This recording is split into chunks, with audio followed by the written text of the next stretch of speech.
Hello, I'm Isaac Hayes III, founder and CEO of Fanbase. And right now we're accepting investors in our $17 million round to revolutionize the future of social media. Today, for just $399, you can own 60 shares of stock in Fanbase at $665 a share. Go to startengine.com/fanbase and invest today. While the big platforms have grown too massive and disconnected from their users, Fanbase is building a platform where creators and users truly come first. We've already raised $8.6 million from everyday investors who believe in this vision, and now you can join them. This is your chance to invest in a social media tech company with over 1 million users that is disrupting media by allowing anyone to reach all of their following and monetize their content from day one. The market is changing, big platforms are failing to serve their users, and Fanbase is stepping up to fill the gap. Don't wait until it's too late. Invest now. Invest for yourself and your future. Go to startengine.com/fanbase and own the future of social media.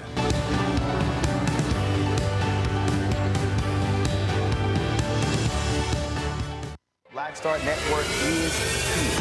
Oh, no punch! I'm real revolutionary right now. Thank you for being the voice of Black America. All the momentum we have now, we have to keep this going. The video looks phenomenal. See, this difference between Black Star Network and Black-owned media and something like CNN. You can't be Black-owned media and be scared. It's time to be smart. Bring your eyeballs home. You dig?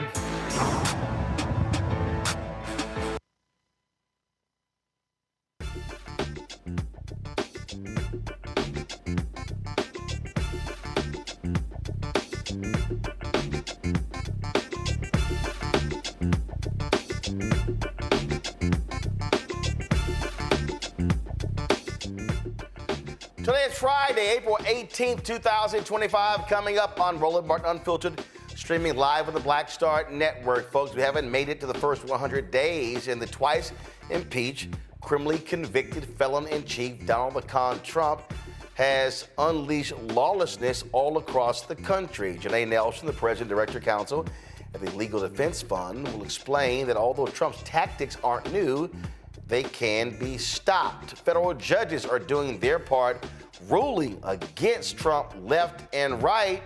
A lot of people feared the courts were not going to do their part. Oh, but they are. According to the nonprofit organization Vera Institute, it was targeted by Trump's DOJ and DOGE, setting a troubling precedent for targeting nonprofits that receive federal funding. Maryland Senator Chris Van Hollen just returned from El Salvador, where he finally met the Maryland man who was wrongfully deported by Trump. Plus, I talked with Jeanne Theoharis about her new book, King of the North, Martin Luther King Jr.'s life of struggle outside of the South, The book focuses on King's experiences in places like Chicago, Los Angeles, Boston, and others that influence his campaign for racial justice. It's a lot to unpack, and it is time to bring the funk on Roland Martin Unfiltered on the Black Star Network. Let's go. He's got it. Whatever the miss, he's on it. Whatever it is, he's got the scoop, the fact, the find. And when it breaks, he's right on time, and it's rolling. Best believe he's knowing. Putting it down from sports to news to politics. With entertainment just for kicks, he's rolling. It's on go, roll, y'all. It's Roland Martin, rolling with Roland now. He's funky, he's fresh, he's real, the best, you know he's Roland Martin now.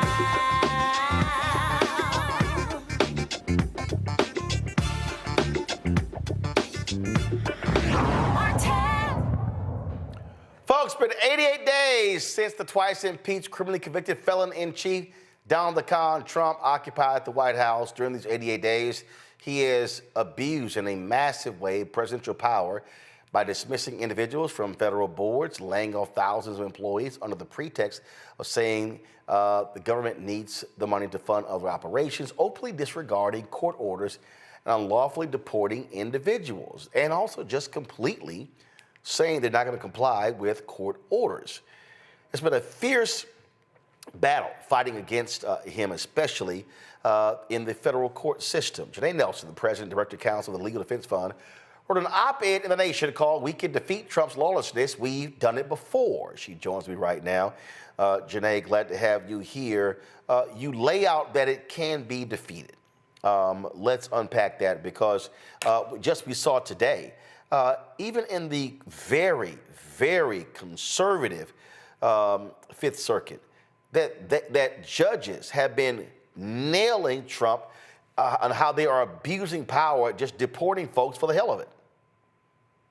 That's right. What is happening is so egregious that you see some of our staunchest, most conservative, some of the most extreme circuits and judges recognizing that our Constitution, our democracy, the rule of law itself is at stake because it is being abused so plainly in plain sight with zero restraint. And if there's any fidelity to the rule of law, if there's any interest in keeping this country from devolving into a full-out autocracy, the courts have to step in and enforce the law and recognize that no one is above the law. Even if this president thinks that he has full immunity, he still cannot engage in unlawful conduct without a check by these courts. And certainly the people in his administration don't enjoy the same immunity that he does. So what they're doing at his behest and at his direction is putting them, their lives, their livelihoods, their licenses at risk. Because in many instances, they are engaging in civil rights violations, potentially human rights violations, and misconduct that can lead them into potential criminal conviction. So this is serious business, and I'm glad to see that the courts are stepping up and stepping in. So here's what's interesting right now. You've got Democrats saying it is wrong for Democrats to be focused on people like the man who was deported to El Salvador, Senator Chris Van Hollen, traveled there to meet with this man. They're saying, oh, no, you should ignore those things. But the courts are hitting them left and right. Now, I know the LDF is a nonpartisan group, but to me that sounds idiotic. If you believe in the rule of law, if you believe in the Constitution, then as Congresswoman Barbara Jordan said in the Watergate hearings, my faith in the Constitution is whole and it is complete. And I will not stand idly by and watch people abuse this. To me, that's crazy advice. Yeah, as you said, LDF is nonpartisan. We don't give political advice. What we do is say what the law requires. And the law requires that every single person has a right to due process, has a right to be treated equally under the law, should not be subject to human and civil rights abuses. And the problem that we are in right now as a country is this very self-centered approach to rights and to protections.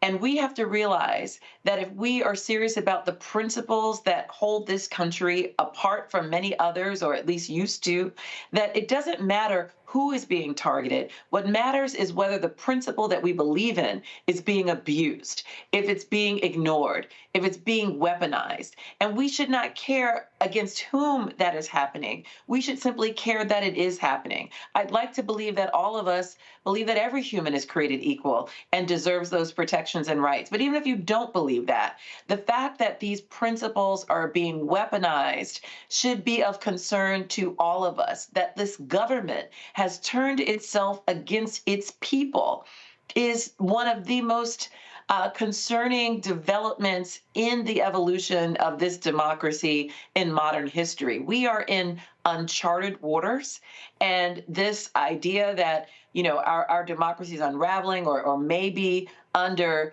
authoritarian or fascist threat is no longer a notion.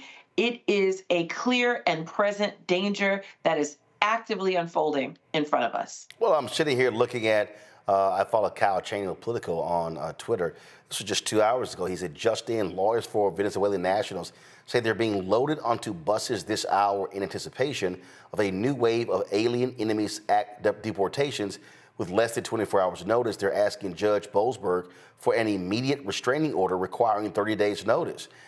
They don't believe in due process. They don't believe in people following the process.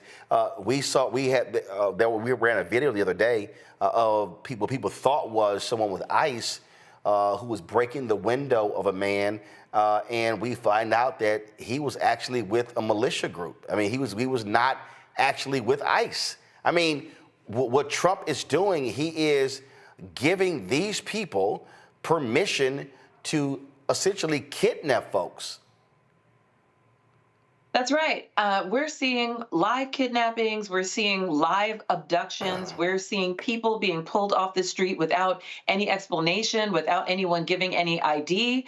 And if anyone is confronted with that circumstance, they don't know what to do. They don't know if this is lawful conduct of people who are licensed and deputized with the authority to confront them, or if these are rogue criminal actors. And in many instances, we're seeing, as you pointed out, a confluence of both at the same time. We are in dangerous times, and this is anyone. If you are perceived to be someone who might be an immigrant or, you know, might not have lawful papers or citizenship here, you could be a target. And we're seeing with each passing day that every citizen in this country is closer to being under threat. An actual citizen was mistakenly detained by ICE and had to be returned. We're seeing a refusal by the government in El Salvador to return Mr. Garcia, pardon me. It's unbelievable the level of incompetence and intentional harm and violence that's being inflicted by this government. And even when they recognize that they've done something wrong, they are not taking adequate steps to undo that harm and to retract their efforts and actions. So we are in very, very rogue territory, and we should be crying out in protest, and we should be calling on every elected official to do what Representative Van Hollen has been doing and what other representatives have been saying. Representative Garcia, with whom I was in conversation last night, and so many others have actually been speaking out, and we need to amplify those voices. This right here is amazing. Have you ever, in your legal career, seen a judge write this? And this is a 3-judge panel, a Reagan appointee. And this is regarding Mr. Garcia, the man from Maryland. The judge writes, it is difficult in some cases to get to the very heart of the matter. But in this case, it is not hard at all. The government is asserting a right to stash away residents of this country in foreign prisons without the semblance of due process that is the foundation of our constitutional order. Further, it claims in essence that because it has rid itself of custody, that there's nothing that can be done. This should be shocking not only to judges, but to the intuitive sense of liberty that Americans far removed from courthouses still hold dear. The government asserts that Abrego Garcia is a terrorist and a member of MS-13. Perhaps, but perhaps not. Regardless, he is still entitled to due process. If the government is confident of its position, it should be assured that position will prevail in proceedings to terminate the withholding of removal order. I mean, these judges are literally themselves shocked at what they are witnessing, and to have DOJ officials, lawyers walk into their courtrooms and literally say, we're not going to follow your order. The Supreme Court ruled 9-0 against Trump. He is out here going, oh, no. They ruled in our favor. Yeah, well, we know that this administration traffics in lies and falsehoods. You know that they will look directly into a camera and tell you that what is up is down, what is left is right, and what is wrong is also right. And we are much smarter than that. We have to be discerning. And as media professionals, as you do all the time, media has to call it out. They have to name a lie. And that's what we're seeing. It defies exactly what was written in these court statements and court orders. And many people have talked about us approaching a constitutional crisis. We are having that crisis right now. And this crisis will only worsen unless this administration sees that there are actual consequences. They're going to be held in contempt of court. They may face actual fines. And if they continue to defy these court orders, they may face even more severe sanctions. And this is necessary if they're going to ignore an entire third branch of government when the Constitution established this tripartite system so that we have checks and balances. We can't have one branch, the executive branch, cancel out all others. And that's what's happening right now. Everyone must rein this in, including Congress, because if this administration continues to go too far, which it already has in my view, we need to be talking about impeachment. This is clear. This is clear. This president and his administration are violating all sorts of laws, and these are grounds for impeachment. I know y'all have been focused on this as well, and in order to win, you need folks who are willing to fight. And when you have major law firms capitulating, cutting deals with Donald Trump because he's issuing, frankly, illegal executive orders targeting law firms, that can happen. Universities are buckling as well. Thankfully, Harvard, MIT, and others are fighting back. But in order to combat lawlessness, you've got to have people who are not afraid to fight. Not afraid to fight, not afraid to enforce the law, not afraid to honor their oath to the profession that they sought to enter, for which we took an exam and completed an oath to uphold our Constitution. So it is deeply disturbing as a lawyer, as a person who has fought for civil rights for decades, who represents an institution, the Legal Defense Fund, that has used the law and the power of law and research and people in nonviolent, peaceful ways to help evolve this country for over 85 years. It is one of the most concerning matters at this moment to see the legal profession buckle. However, there are more of us who have stood firm that have buckled, and we shouldn't lose sight of that. There was an amicus brief that the Legal Defense Fund filed in support of Perkins Coie and Wilmer Hale and Jenner and Block, 3 law firms that are actually litigating against the Trump administration because of their lawless executive orders. And we're proud to stand with those law firms and to remind the courts that not only is what is happening unlawful in this moment, but it harkens back to a time period where organizations like ours and civil rights lawyers in the South were harmed and threatened, and there were attempts to intimidate us from pursuing what we knew what was right under the law, from pursuing our efforts to end legal apartheid in this country. And we stood firm and we prevailed. And that's what these law firms and lawyers must do today. When you face lawlessness in the eye, it is your obligation to use the power of law to defeat that lawlessness, that effort to undermine everything that we stand for and why we came into this profession in the first place. Because if we don't hold the line, we will quickly descend into a space that is irretrievably harmful for our citizens and, frankly, for the entire future of this country, our national security, our national standing. Really, it is a slippery slope into a true spiral that I don't know we will ever recover from if we don't start to gain hold of it. And it's always amazing, Janai, and I tell people this all the time. It's always amazing when people finally wake up and realize what's going on. New York Times columnist David Brooks, conservative columnist, dropped this, and it says, "What's happening is not normal. America needs an uprising that is not normal." And he goes on and he writes about how empires died. And then he said, Trumpism is threatening all of that. It is primarily about the acquisition of power, power for its own sake.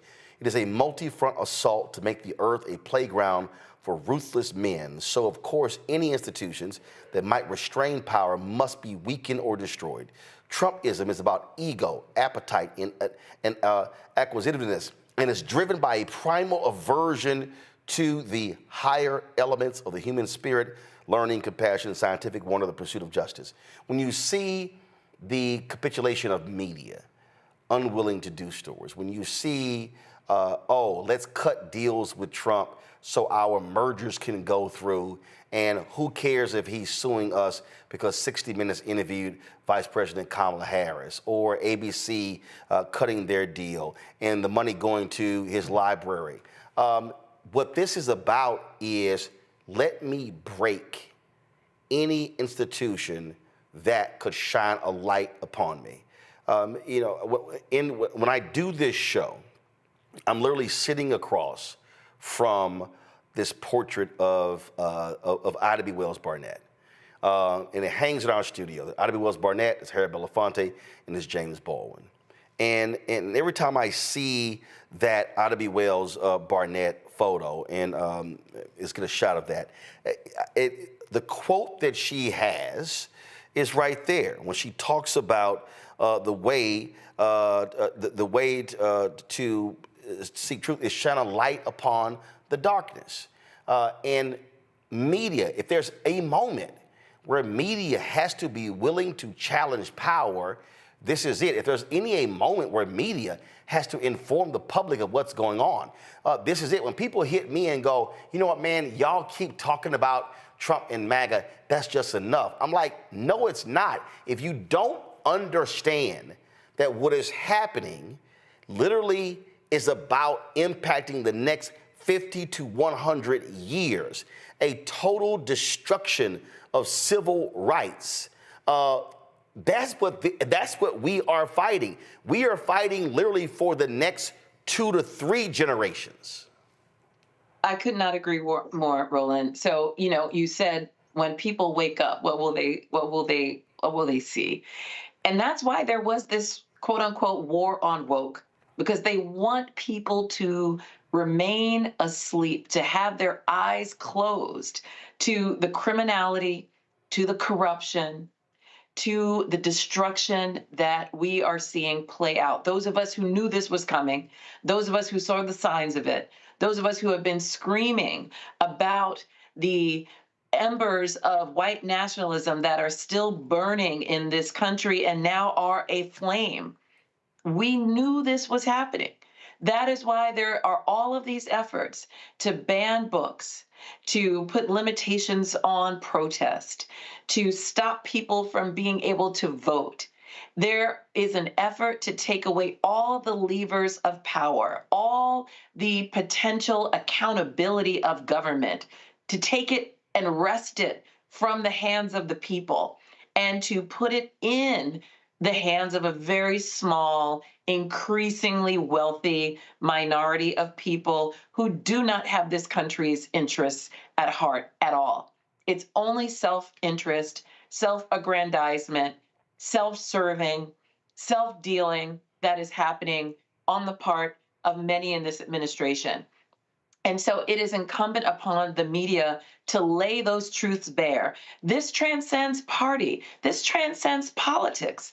We're talking about basic fundamental rights. We're talking about whether the United States of America, as we have known it for the past 60 and nearly 250 years, whether it's going to continue to exist, whether we're going to continue to be in a free society.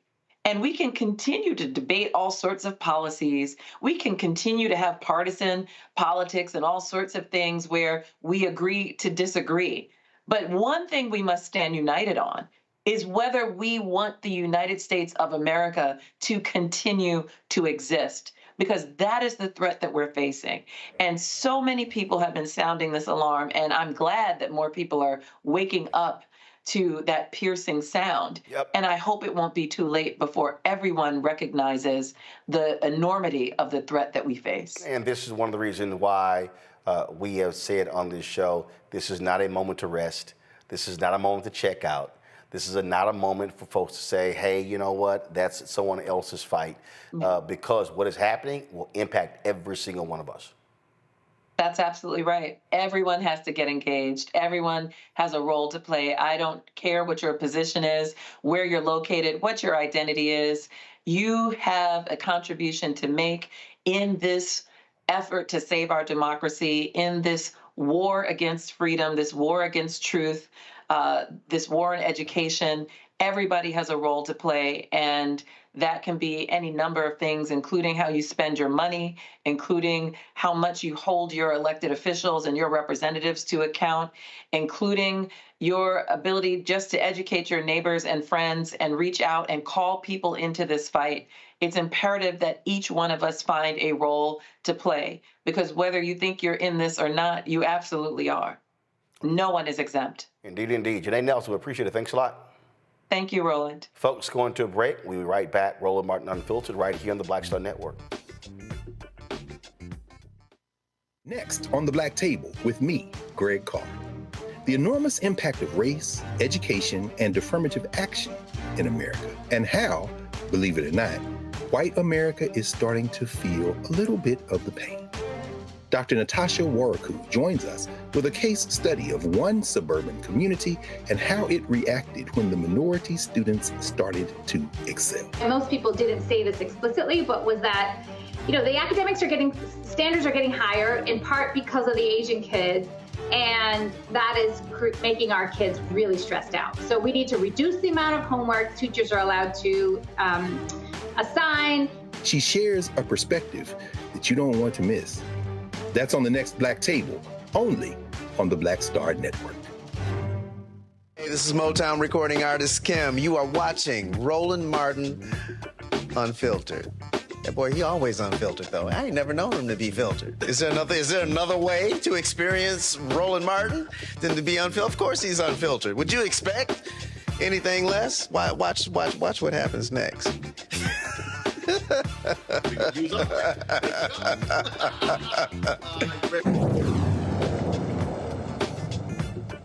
Folks, my panel, Michael Imhotep, host African History Network show out of Detroit. Candace Kelly, legal analyst and host, Not All Hood, South Orange, New Jersey. Matt Manning, civil rights attorney, Corpus Christi, Texas. Candace, I want to start with you.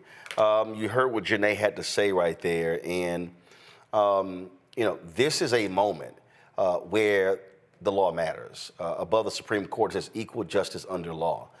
And what we are literally seeing judges, conservative judges, Reagan-appointed judges, Trump-appointed judges say, the hell is going on? There is a thing called the Constitution, and you cannot ignore it just because you got elected. Yeah. There's a thing called the Fifth Amendment. There's a thing called the 14th Amendment. There's a thing called due process which we have never ignored in our country in terms of not having someone respond to it. We might have ignored it, but not on this level. And I think what's really interesting is that normally you go through the court system, right? And you figure out if you need to ultimately go to the Supreme Court of the land, the United States Supreme Court, you get your answer and it trickles down, whether it's civil rights or whether it's segregation or gay marriage. The Supreme Court speaks and then everybody listens. Now, this is precedent. I mean, we've talked about some things that have been unprecedented that Trump has done, but we've seen them in some way, shape, or form from other people. This right here, before last week, if you're talking about a 9-0 decision, that in and of itself is almost an anomaly these days, especially when you have conservative justices that outweigh the liberal justices. Now we've got the decision, and what happens? Trump completely ignores it. This is why people should be paying attention now. It was really different last week. It used to be wait and see what the court said.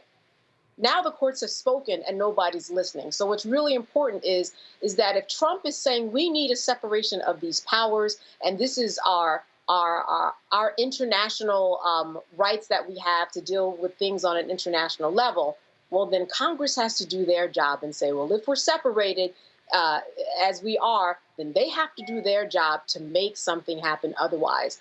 Otherwise, this isn't just precedent for people who are taken off the streets and go to El Salvador. This is a precedent for anything else that Trump wants to do when he says, the Supreme Court has spoken, but you know what? I'm just going to ignore it, just like I did in the case of Garcia. That's what this is about. It's not just about Garcia. It is such a big picture. Everybody, if you think it's not going to affect you, this is the time to be paying attention. History just happened. This is precedent that we have never, ever seen. It is crazy to me, Matt, when you look at the decisions, when you look at just the flat out lying. One of the people who, he just, and again, to work for Trump means that you have to be a massive liar yourself. And that is the despicable white nationalist Stephen Miller. Listen to this. One more question. Mr. Miller, I wanted to ask you about, you mentioned Bukele and the fact that Garcia is now in El Salvador's custody. But the question is, has President Trump expressed any interest at all in seeing Garcia move to a different country? Or would he want him to stay in El Salvador? Did he discuss that with Bukele or any of his advisors, specifically with immigration? Well, the Supreme Court has been abundantly clear when it overturned the lower court's ruling that the foreign policy of the United States cannot be compelled by district court.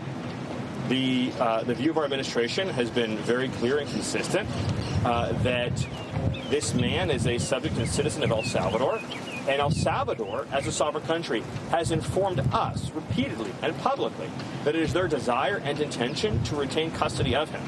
And of course, we as a U.S. government cannot forcibly retrieve him against the wishes of El Salvador. Matt, he's lying. It's not what the Supreme Court said. He's lying.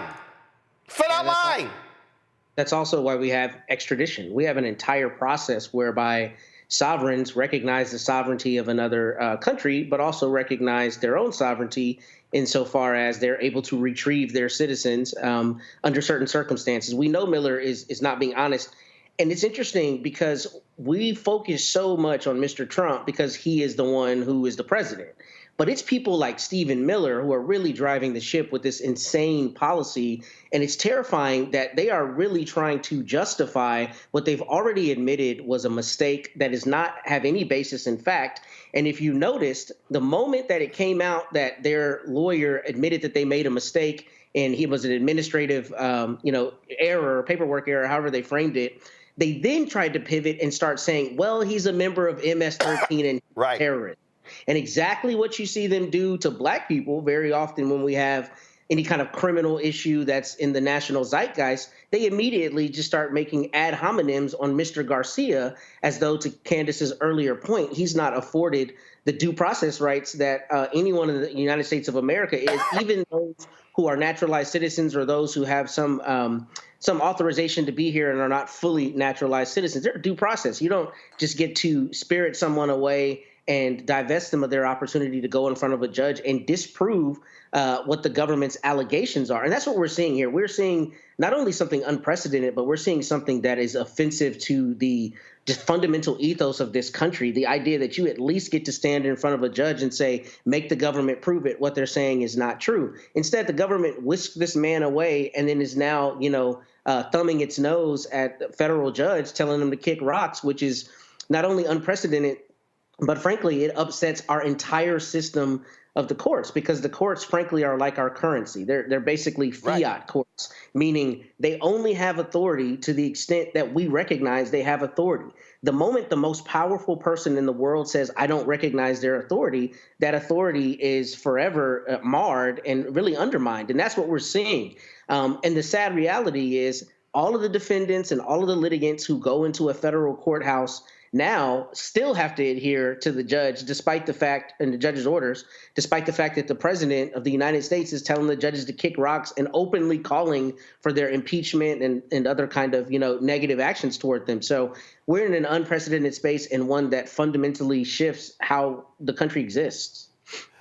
Michael, you can see right here, this is the New York Times, and how this is on the White House Twitter feed, how they mock this up, and they strike out wrongly. They strike out Maryland man, put in MS-13 illegal alien, and then they go, who's never coming back? Even though the Supreme Court affirmed the decision that they have to facilitate the return of this man. The sheer arrogance of this is astounding. And again, what their goal is, if they can break the courts, then they have a wide open pathway to do whatever they want. Yeah, Roland, this is what white nationalism unleashed looks like. And the lawlessness of it, after the Department of Justice admitted that he was wrongly taken out of the country in defiance of U.S. Supreme Court ruling, 9-0 ruling, including the 3 justices that Donald Trump nominated. This is what you're looking at. And you have some people who say, okay, we're in a constitutional crisis right now because you have Donald Trump and the Department of Justice defying a U.S. Supreme Court decision. But I would push back and say we entered into a constitutional crisis at 12 noon on January 20th. 2025, when a man who incited the insurrection in violation of Section 3 of the 14th Amendment was inaugurated as president. Even though the U.S. Supreme Court came up with a ruling that the 14th Amendment doesn't say, they said that state government does not have the authority to remove somebody from the ballot for a federal election. The U.S. Constitution doesn't say that. They just made some shit up. But but hashtag, we try to tell you, this is what we warn people about. So this is a severe fight right here. So we're going to have to continue to file lawsuits, continue to organize. What Senator Chris Van Hollen did was very courageous, I think. Okay. And this puts a lot of pressure on the Department of Justice, on Donald Trump, but also on El Salvador as well. So we have to continue to fight.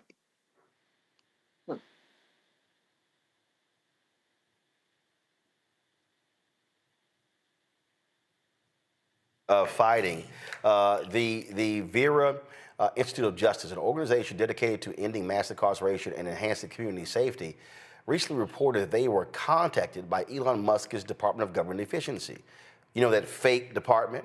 According to Vera, DOGE intended to assign a team to work with them and planned to do the same with every nonprofit receiving federal funding. However, Vera's legal team pushed back, questioning DOGE's legal authority to investigate them, especially since the Justice Department had recently discontinued its grants to Vera. As a result, DOGE withdrew its request. Insha Rahman, the Vice President of Advocacy and Partnerships at the Vera Institute, joins us right now. And Insha, this is utterly insane. This notion that Elon Musk can insert himself into nonprofits, federal agencies, USAID, into law firms. This idea that we have the authority to not only look at grants, but go inside of institutions and essentially try to take them over. It is insane, and it is dangerous. It's such dangerous precedent. So, as you said, Roland, we were contacted by DOGE, and we believe that they thought they can come in and take over our organization because we have historically received federal funding to do the important mission-driven work we do to end mass incarceration, to fight for immigrant rights, and to build safe, thriving communities.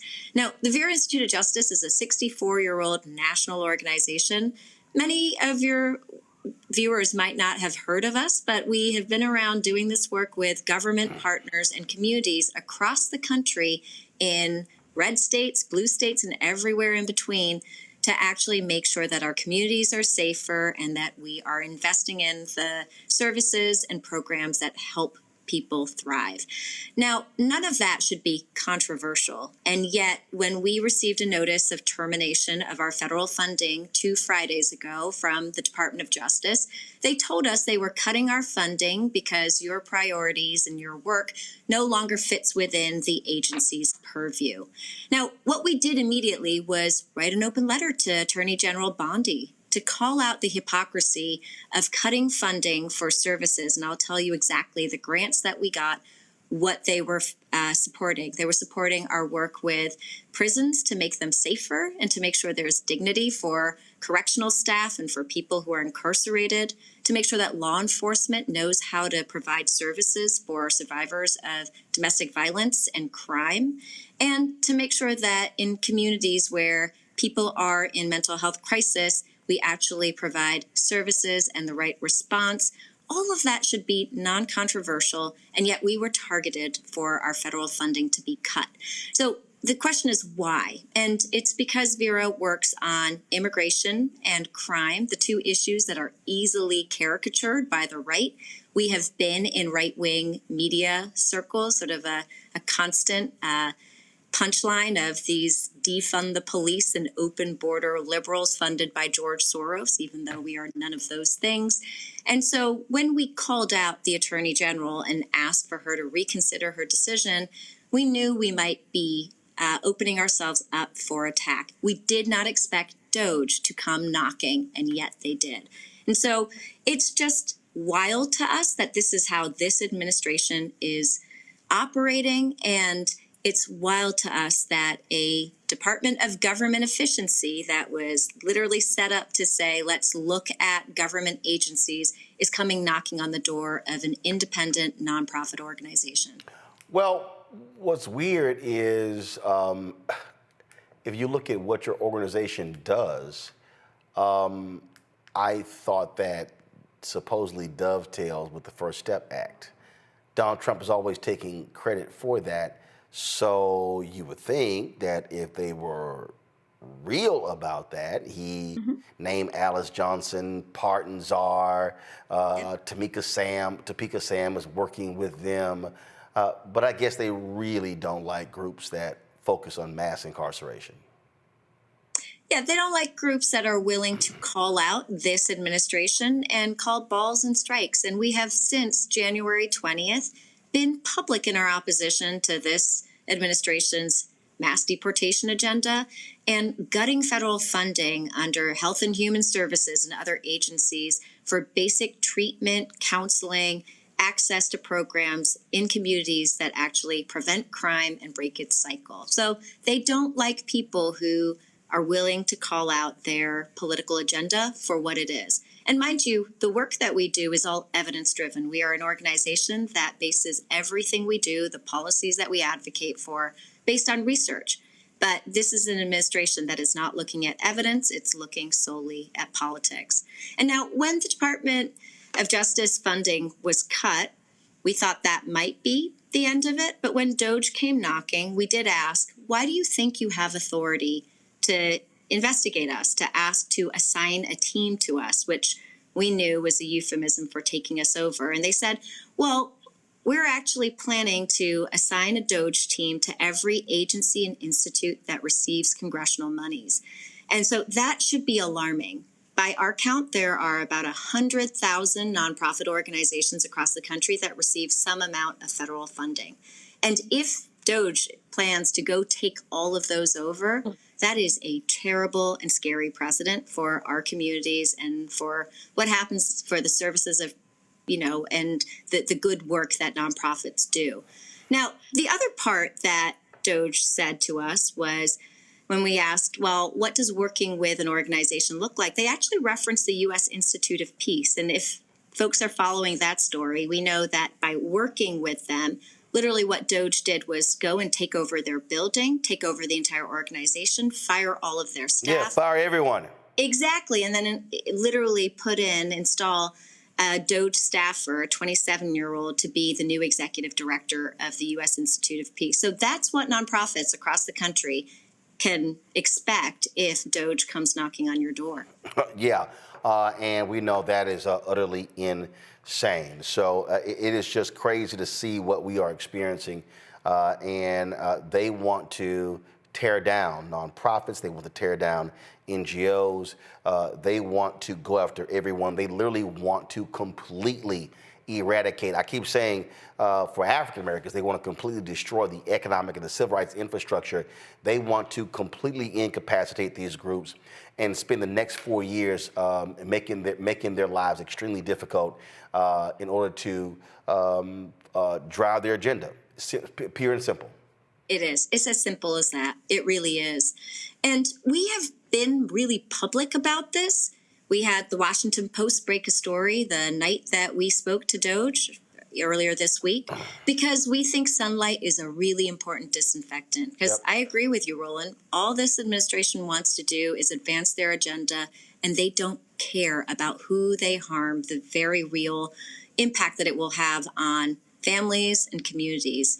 And so we need to call this out, because by calling it out, hopefully we can stop it here, as opposed to encroaching on other organizations. Maybe other organizations aren't able to call it out and push back in the way that we are. We decided, yes, losing $5 million of federal funding is a big hit, but it would be a much bigger hit if they come after other organizations where their entire funding is federal funding and they're doing important work, and maybe they can't push back in the way that we can. So we're hoping sunlight is the biggest disinfectant, and that being loud and asking for solidarity will help to stop this in its tracks. You also can't cut deals with these thugs because they're going to keep going. That's right. We have seen that. And, one thing I say to the point of dismantling nonprofit organizations, this is an administration that has systematically kneecapped the media, law firms, academic institutions. They're coming for the foundations of civil society, which are these NGOs. They're coming for us next. Indeed. And we certainly appreciate it. Thanks a lot. Keep up the fight. Thank you. Thanks for having me. Folks, we come back. Democratic Maryland Senator Chris Van Hollen returns from El Salvador. We'll show you what he had to say, and also how the president of El Salvador tried to set them up by saying that, they were just enjoying margaritas by the pool. Folks, if you want to support Roland Martin Unfiltered, the Black Star Network, support us by joining our Bring the Funk fan club. Our goal is very simple: to get 50,000 of our fans contributing on average $50 each a year. $4.19 a month, 13 cents a day. You support this show. You support the 4 other shows that we're working on. We're launching a business show. We're looking at a health show. Lots of things that are going on. And so your support is critical. If you want to give via Cash App, use the Stripe QR code. Here's the QR code right here. And if you're listening, go to blackstarnetwork.com for that. Also, you want to send a check or money order, please make it out to Roland Martin Unfiltered, please. Roland Martin Unfiltered, P.O. Box 57196, Washington, D.C. 20037-0196. PayPal's R Martin Unfiltered, Venmo's RM Unfiltered, Zelle, Roland at RolandSMartin.com, Roland at RolandMartinUnfiltered.com. We'll be right back. This week on The Other Side of Change. Black Maternal Health Week. The racial disparities are undeniable, making it clear that Black people experience racism from the womb. America and America's healthcare system has not taken the time to invest in what quality healthcare looks like for Black birthing people. The state of Black maternal health in the United States is still dismal. It is environmental racism. It is systemic racism. It is the systems that we are born into. Only on the other side of change on the Black Star Network. I'm Russell L. Honoré, Lieutenant General, United States Army, retired, and you're watching Roland Martin Unfiltered. Democratic Maryland Senator Chris Van Hollen says he has met with Kilmar Armando Abrego Garcia, the man mistakenly deported there to a high-security prison for terrorists, back to the U.S. Van Hollen posted this on the social media. He talked about what his main goal is. He also, when he landed in the United States, he also spoke about what took place in debunking a lot of the lies that have actually been spread as well. This is the tweet. You see it right there, what he had to say. This is him speaking about so-called Margarita Gate, talking about what was being brought up and how, frankly, they were being set up by the El Salvador president. So check this out. Let me play this for you. Here we go. Now I just want to take a moment. I hadn't planned to do this, but as I was landing on the airplane, I got a transcript of some questions President Trump was asked at the White House today about what I would call Margarita Gate. I don't know if you guys have been following this, but President Bukele, after I met with Kilmar, did this tweet showing us at a table with these two glasses. So here's what happened. When I first sat down with Kilmar, we just had glasses of water on the table. I think maybe some coffee.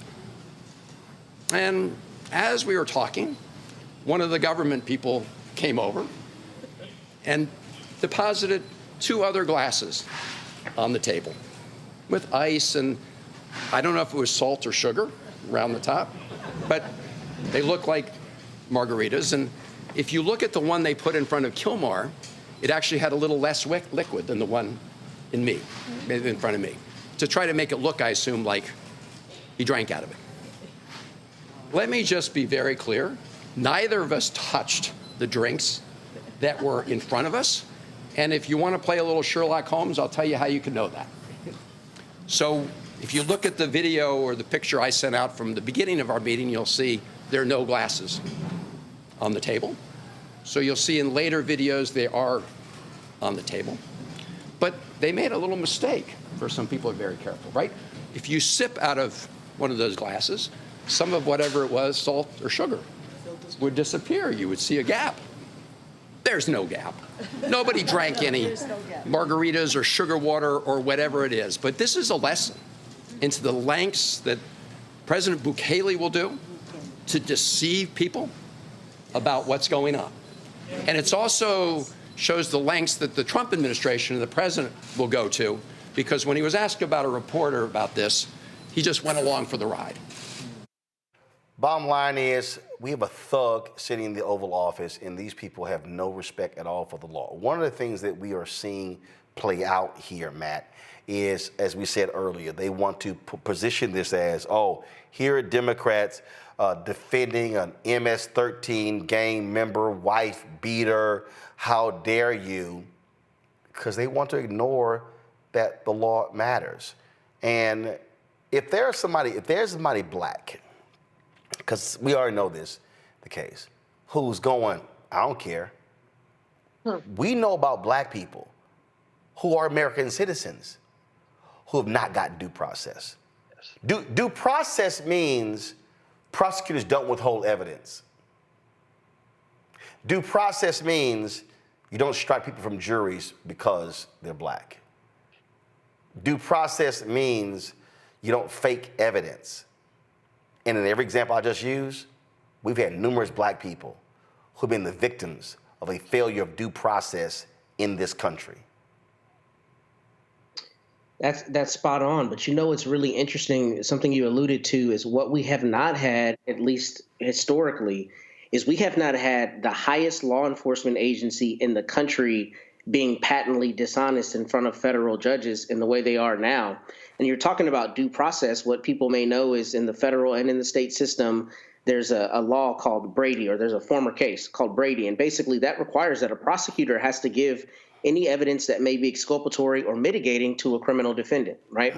And most states have a corollary law. The reason that's important is now I think DOJ is going to have to give Brady on itself, because you have DOJ prosecutors standing in front of a judge either lying or obfuscating or otherwise, withholding evidence. And that's something that you hear people accusing, prosecutors of often in criminal cases. But it's now something that we have demonstrative evidence on that DOJ lawyers are doing and are being fired for the instances where they're being honest. So due process for Black people, for non-white people, has long been an issue in this country, but we have never, in my understanding historically, ever had circumstances where DOJ is patently being dishonest. It's interesting. I wasn't born in 1978. I wasn't alive. But when I saw that Van Hollen was going down to El Salvador, I frankly thought about Congressman Leo Ryan. Yep. Because Bukele, one of the things that I think has been lost in the media narrative about everything going on with Kilmar Garcia and all the people being deported is the fact that Bukele is an authoritarian. He's an autocrat as much as an autocrat exists. He thrives on the opportunity to be autocratic on the national and on the global scale. So him and Trump are two peas in a pod in this respect. And it's doubly problematic that it's El Salvador in particular, because he revels in the opportunity to be an authoritarian, right? And to have this mega prison and to enjoy. I mean, think about the tweet that he sent out when the plane was in the air and he just said, oops. I mean, how ominous is it that, he's sending a tweet that way? So I'm glad that there's proof of life of Mr. Garcia, but I am not in any way surprised that they're being dishonest about the truth of what happened with the whole Margarita Gate, and that we're seeing on the larger scale, Bukele engaging in exactly the kind of dishonesty and autocratic policy that Trump is. When you are dealing with thugs, you have to respond accordingly, Candace. And this is not a situation where, well, let's give them the benefit of the doubt. No, you cannot. These are thugs. These are people who do not care about the law. What they care about is whatever they consider the law to be. And I think what's most interesting is that we have known this. It's just now that we're seeing it so much more blatantly. I think it kind of pacifies people to have that expectation, which leads people to kind of lean back a little more. Remember when years ago, when Trump would do something, it would be ridiculous and out of this world. You couldn't believe it. He couldn't even have won the presidency. And now people are kind of like, very even keel about responses, because he's trained everybody to be that way. He's trained everybody to read media in a way that is just like they edited when you pulled up that New York Times article, or train people to have a serious press conference about somebody's freedom internationally who didn't have any due process, but we're talking about margaritas. That is the part of their plan. So we really have to be really critically discerning about what we are looking at in the media, or else we're all just going to be confused and kind of trumping out each other with mis and disinformation. But that's exactly where they want us to be. So this is really a good time to think about people like you, other outlets that are giving information that is real, and as ourselves being good consumers, so that when we look at stories like this, we can actually see the lies and not just say, oh yeah, that's expected. I think that's one of the travesties of this whole thing, this long press conference and how much he spent talking about Margaritaville. What we have to recognize, Michael, that there is a clear impact here. And I want people watching and listening to recognize that this is not inside baseball. This is not all minutes that doesn't impact me. When you heard Incha talk about the Vera Institute, how that nonprofit is being impacted. Services, real services, are going to be neglected. People are not going to be able to truly access a variety of things in this government. The massive cuts that they have made, we are already seeing what the impact is going to be. And so we must be vigilant about this. And again, Black institution must be constantly on guard because, listen, we're on the chopping block. If it's Black, they're going to slap everything under DEI. Absolutely, and they're doing that, everything from removing Harriet Tubman from the National Park Service website and talking about the Underground Railroad. Yes, they restored it, but we keep seeing these stories of African-American history, the Black erasure of African-American history from government websites, and then certain information is partly restored or what have you. We see the attack, we see the closing down of the Minority Business Development Agency, because of an executive order from Donald Trump. And we know that has helped African-American owned businesses get federal contracts. We see the lawsuit. There was a lawsuit in February that the National Urban League entered into against the Trump administration because of the attacks on DEI. We just see the NAACP has launched a lawsuit as well against the Department of Education and their attacks on DEI. So we see these attacks all across the board. And then also, as you've been talking about here, the shedding of tens of thousands of government jobs. If we just look at the U.S. Postal Service. U.S. Postal Service employs about 640,000 people. 29% of them are African American. Okay, so when we look at these attacks on the federal government, however, when we look at these attacks on federal jobs, when we look at these attacks on various programs, whatever excuse they use to attack, especially African Americans, they're doing it. Whether they say they're fighting anti-Semitism, whether they say they're fighting against diversity, equity, and inclusion, whether they say, oh, there's too many people employed in this government agency. We see these constant attacks. So we have to educate ourselves on what's happening and fight back as well. Oh, absolutely. Folks, quick break. We come back. What happens if a racist acts a fool? You videotape it. Then the bigot turns around and sues you? Yeah, it actually happened. We'll tell you about that next right here on the Black Star Network.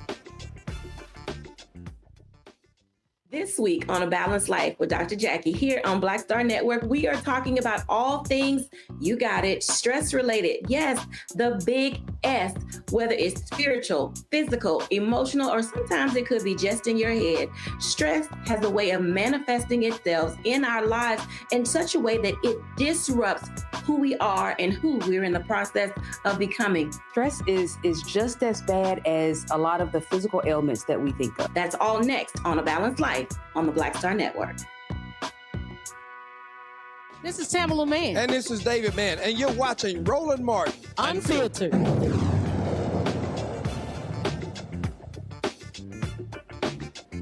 Months after a video surfaced showing Jonathan Spanos, the owner of a restaurant in Pennsylvania, going on a racist tirade during what looked like a road rage incident, repeatedly using the N-word and saying, "I'm a rapist." Okay, well, just watch for yourself. Church again, and you're fucking half brother nigger. Really? Yeah, you're half nigger brother. Yeah, you're half nigger brother. Fuck you. Half nigger brother. Fuck you. I don't have a half nigger brother. Keep videoing. It's okay. Okay, you said the N-word, like, on camera. That's going to be great for you. Oh, that's right. That's going to be great for you. I am a racist. I hate trash. John Spanos is a racist. Oh. You pop me the finger, you're wrong. Shame on you. Shame on you. Shame on you. Shame on you. That's what I did. I said he has a half nigger brother. That's going to be great for you.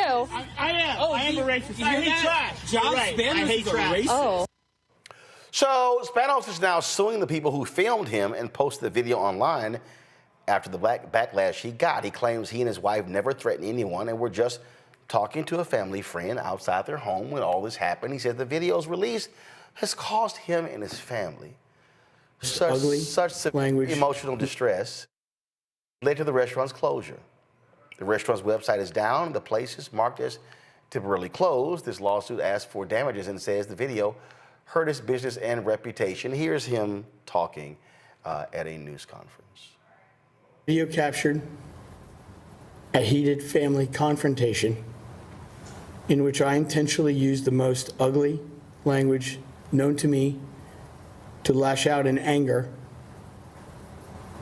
I repeatedly used the N-word to inflict pain on another person and sarcastically stated that I was a racist. I was wrong from not walking away from that volatile situation. I was wrong for responding in anger with hateful language. I was wrong for using a racist term.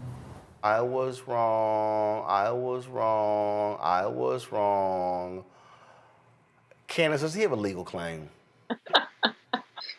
Listen, the number one defense to defamation, which is what he's suing for, and intentional emotional distress, I believe, the number one defense is the truth. So we have the video, and that's the truth. Even if he was saying it sarcastically, the truth is that he said it. The truth is, right, that's the truth. He was on public property. Nobody invaded his privacy in order to get that video.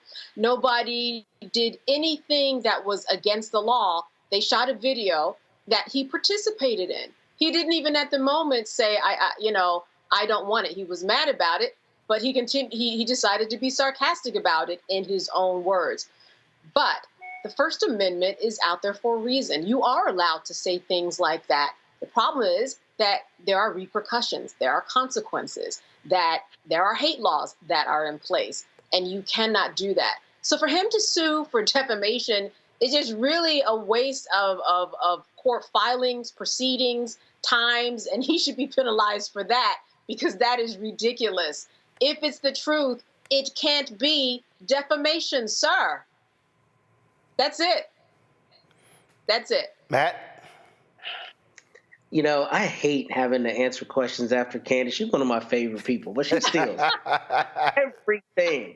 She's 100% right. The only thing I'll add to that is I immediately thought of what a lot of states have, including Texas, what's called anti-SLAPP laws. So that's when you get a lawsuit against you for constitutionally protected activity, you have a strong defense. And most of the time, to Candace's point, those cases are dismissed. Now, that's a little different than defamation. But ultimately here, what I think you have is exactly what she said. He's on public property. He's the person is filming, exercising their constitutional rights. And then the dissemination of that, there's nothing illegal about that. So I frankly do not understand his lawyer's strategy at all. This seems to me like this is filed to try to save face by saying, you know, we're going to try to assert some nebulous legal right. But I don't see a jury of 12 people or 6 people, however it's constituted there, thinking that he has a legal claim at all, because not only is it the truth, I mean, he can't claim that he was in any way, you know, goaded or coerced or something into, one, making the statements, and 2, he doesn't have any expectation of privacy in anything that's happening on a public street. I mean, you use this language and you say these kinds of things at your own peril. So his business being shut down and all of that is his own fault. And I don't see how a jury would ever think there was a basis to this legal claim. Thank you for stealing everything, Ken. What's also hilarious, Michael, is, this has brought me undue attention. I guess you want to continue it. Yeah, exactly. So they're always remorseful after they get caught. You know, they always apologize and, God knows my heart and, I'm not that bad of a racist and things like this after they get caught, after it goes viral. So, and the other thing is he said the N-word multiple times. So it sounds like you've had practice with this as well. So, and then the patrons start withdrawing economic support from him, which they should, because you wouldn't want somebody like that fixing your food out of your site, would you? And now all of this comes back on him, and he's like, "Oh my God, no, come back, stop it." So this is now what the legal strategy may be trying to appeal to the Fox News Trump supporter crowd. Trying to get sympathy, trying to get support. Oh, come on and eat at my restaurant. Things of this nature. So they may be trying to, appeal to that. So in 2025, we need to be selective of where we spend our dollars eating also. Yep. Hey, Spanos, I got one for you. Why don't you simply open up a restaurant called Bigots Are Us? Hey, Roland, can I just say Bigots that and briskets. Michael had the ultimate black perspective on this. You wouldn't want that man fixing your food. That's exactly what my big man said. Right, Michael. Thank you. Yeah, absolutely. Yeah, Roland, I will say this, that is one thing that could only be maybe a possibly good thing out of this is just like Michael said, that you get somebody to support him. He goes on Fox, makes his rounds. You get some nationalists, some right-winger to start a GoFundMe page in order to help this family that all he was doing was expressing his anger, and he has a First Amendment right to do this. And he will get lots of people, I bet, if there was a GoFundMe page. But that is the only reason why I could see that they are doing that. I agree with Michael. All right, then. So, cool. First of all, Black and Missy.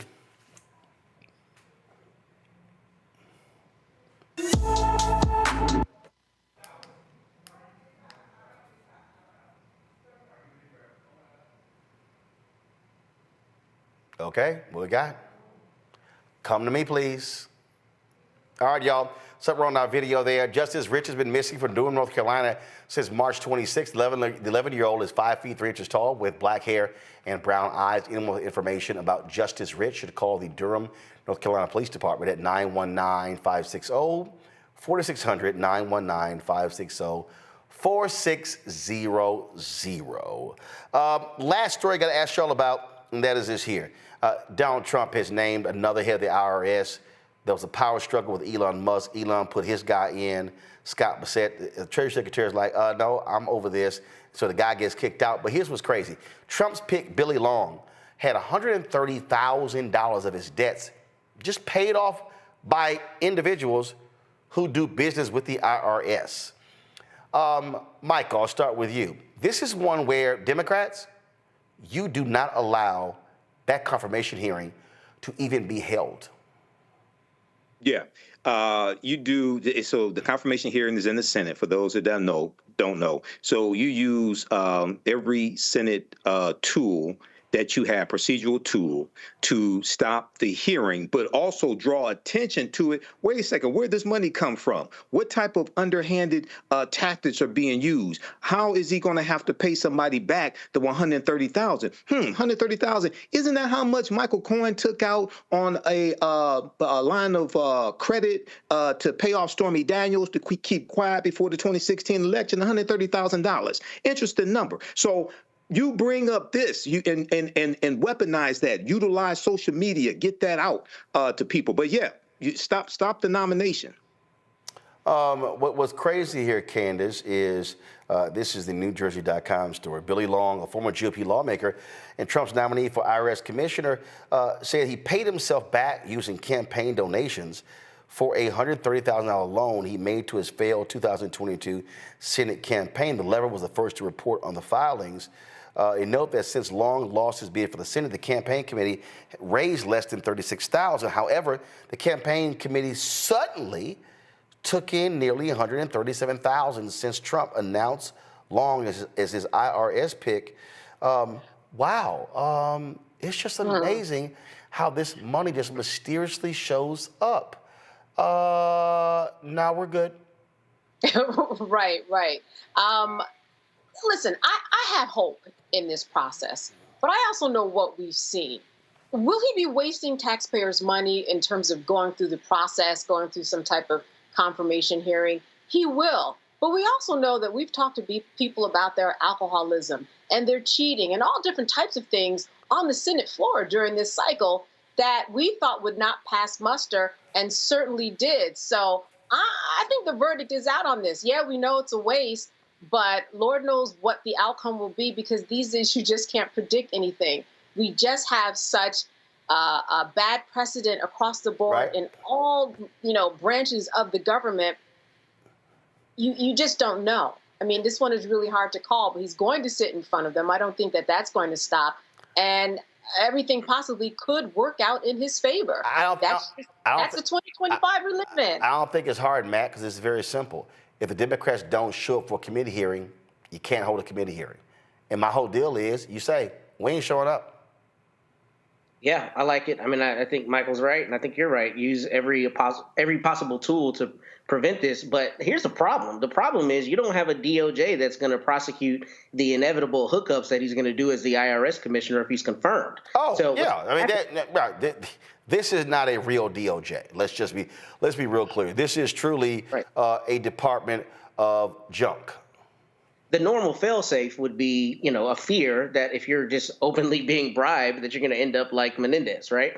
But that's not going to happen because you have a DOJ that is not going to prosecute. So, I mean, if you're a criminal, what's the reason for not hooking this man up and filling his coffers up? So when he's the IRS commissioner, you get that payback favor. We know that's what's going to happen. So the Democrats should try to stop the confirmation. But once he's confirmed, what you're going to see is the same kind of graft we're seeing across the rest of the agencies. Thugs.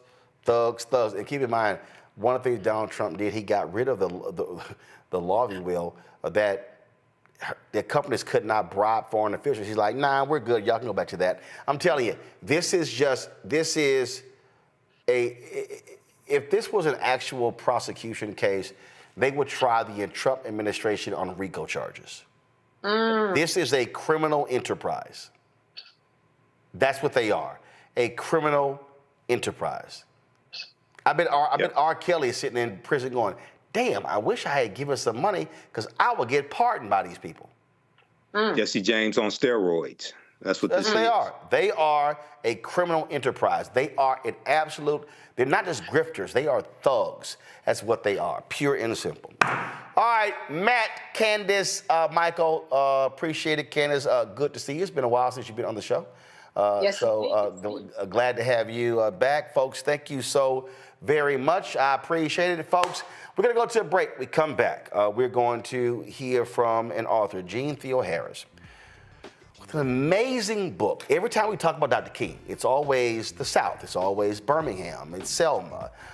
It's Georgia. It's Atlanta. It's what happened in the South. But the reality is, Dr. King from the beginning was also focused about the racism that was happening in the North. She details this in a fascinating book. It's a conversation you are going to enjoy. Don't forget, support the work that we do. Join our Bring the Funk fan club, folks. If you want to join the fan club, giving Cash App, here's the QR code right here. Click the Cash App button to contribute and to continue. If you're listening, go to blackstarnetwork.com for that QR code. And, of course, if you want to send a check and money order, make it out to Roland Martin Unfiltered. Again, not Uncle Roro, not Roro, not Roland Martin, not Unfiltered, not Black Star Network, not RMU. Make it out to Roland Martin Unfiltered, P.O. Box 57196, Washington, D.C., 20037-0196. PayPal, R. Martin Unfiltered. Venmo is RM Unfiltered. Zelle, Roland at RolandSMartin.com, Roland at RolandMartinUnfiltered.com. Download the Black Star Network app, Apple phone, Android phone, Apple TV, Android TV, Roku, Amazon Fire TV, Xbox One, Samsung Smart TV. Be sure to get a copy of my book, White Fear, The Brownie of America, Making White Folks Lose Their Minds, available at bookstores nationwide. Also, be sure to get our Roland Martin Unfiltered swag.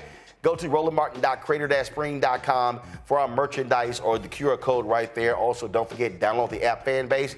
If you want to invest, go to startengine.com/fanbase. When we come back, my interview, my Roland's Book Club interview with Jeanne Theoharis on King of the North. You're watching the Black Star Network. This week on the other side of change. Black Maternal Health Week. The racial disparities are undeniable, making it clear that Black people experience racism from the womb. America and America's healthcare system has not taken the time to invest in what quality healthcare looks like for Black birthing people. The state of Black maternal health in the United States is still dismal. It is environmental racism. It is systemic racism. It is the systems that we are born into. Only on the other side of change on the Black Star Network. Now that Roland Martin is willing to give me the blueprint, hey, Cyrus, I need to go to Tyler Perry and get another blueprint because I need some green money. The only way I can do what I'm doing, I need to make some money. So you'll see me working with Roland. Matter of fact, it's the Roland Martin and Cheryl Underwood show. Well, should it be the Cheryl Underwood show and the Roland Martin show? Well, whatever show it's going to be, it's going to be good.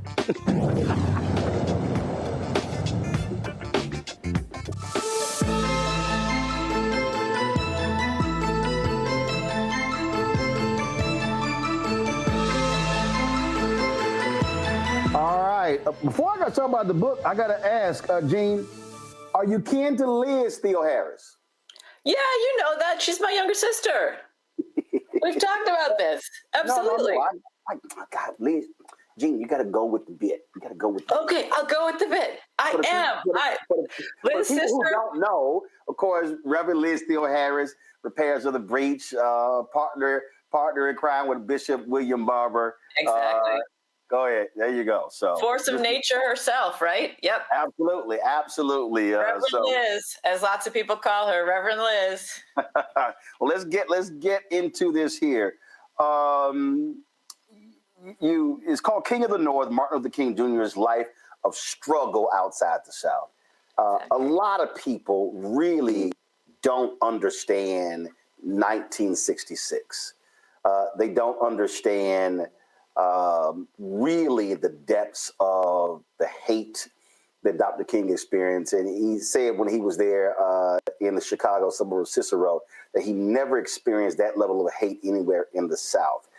Why did you want to explore this aspect of Reverend Dr. Martin Luther King Jr.'s life? Well, I mean, I think to begin with, I think many of us are used to, if we think about Dr. King outside the South at all, right, it is in those last 2 years. And when you actually look more closely, both at his life and his work, the Southernization of Dr. King is really kind of limited and inaccurate. Dr. King comes of age in the North at both Crozier Seminary and Boston University. He experiences both segregation and the limits of Northern liberalism as a young person in graduate school. So there is never a time in Dr. King's work, beginning in Montgomery, where he's not calling out the racism and systematic segregation of the North. And when I use the word North, I'm using it in the sense that Dr. King uses it, which is Dr. King and many activists at the time used the word North to talk about everything from the Northeast to the Midwest to the West Coast that in many ways defined themselves as not being the South in terms of race relations. They were not the South. They were open. They were free. They were the promised land. Is the way. And they would say that. They would say, oh, no, we're not them.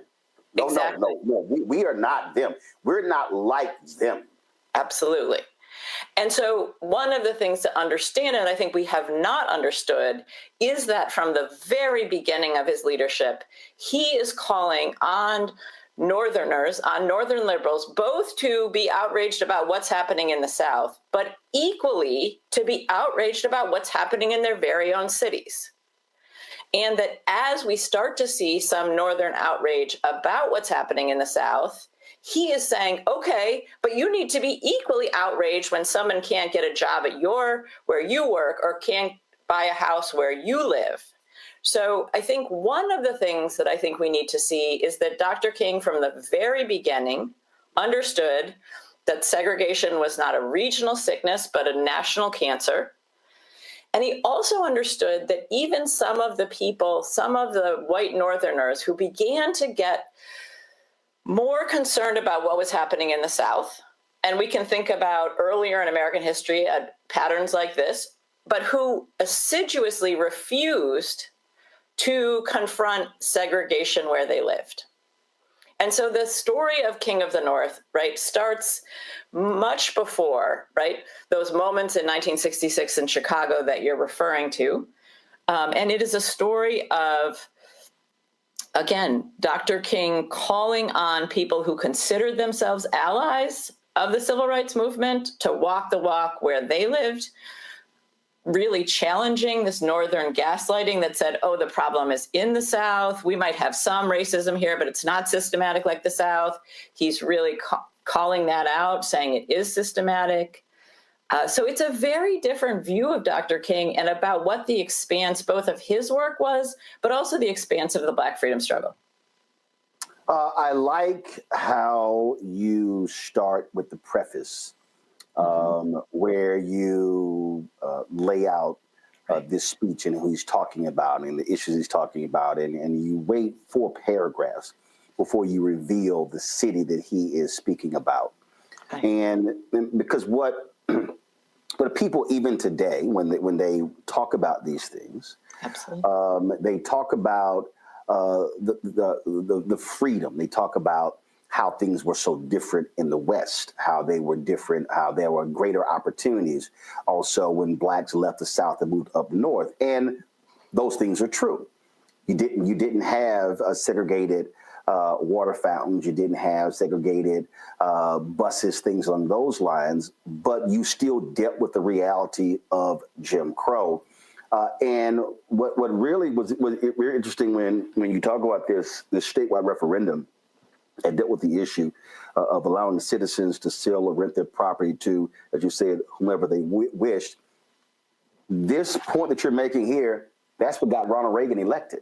Absolutely. This is, and so then when you start thinking about the attacks on the Black Panthers as well, carrying the rifles in Sacramento, so there's all these people, they love talking about liberal California and yes. liberal, and it's like, no.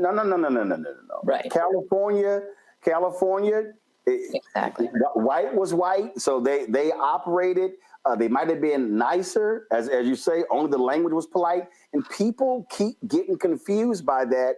And even King, when he went to L.A. with the riots 5 years later, was even shocked with the level of poverty and racism there, because he thought it also was a lot different.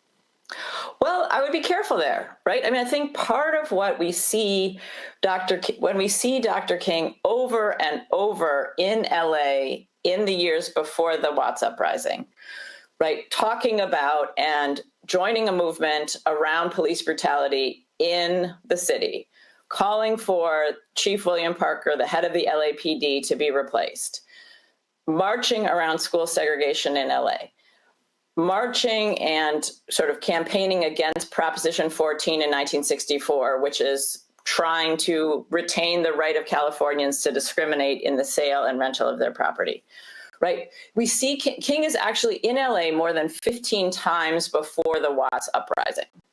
So one of the things that he will say about the Watts uprising is he will question this sort of shock, this surprise. He will say, in fact, if they had listened, if they had acted, this never would have happened, right?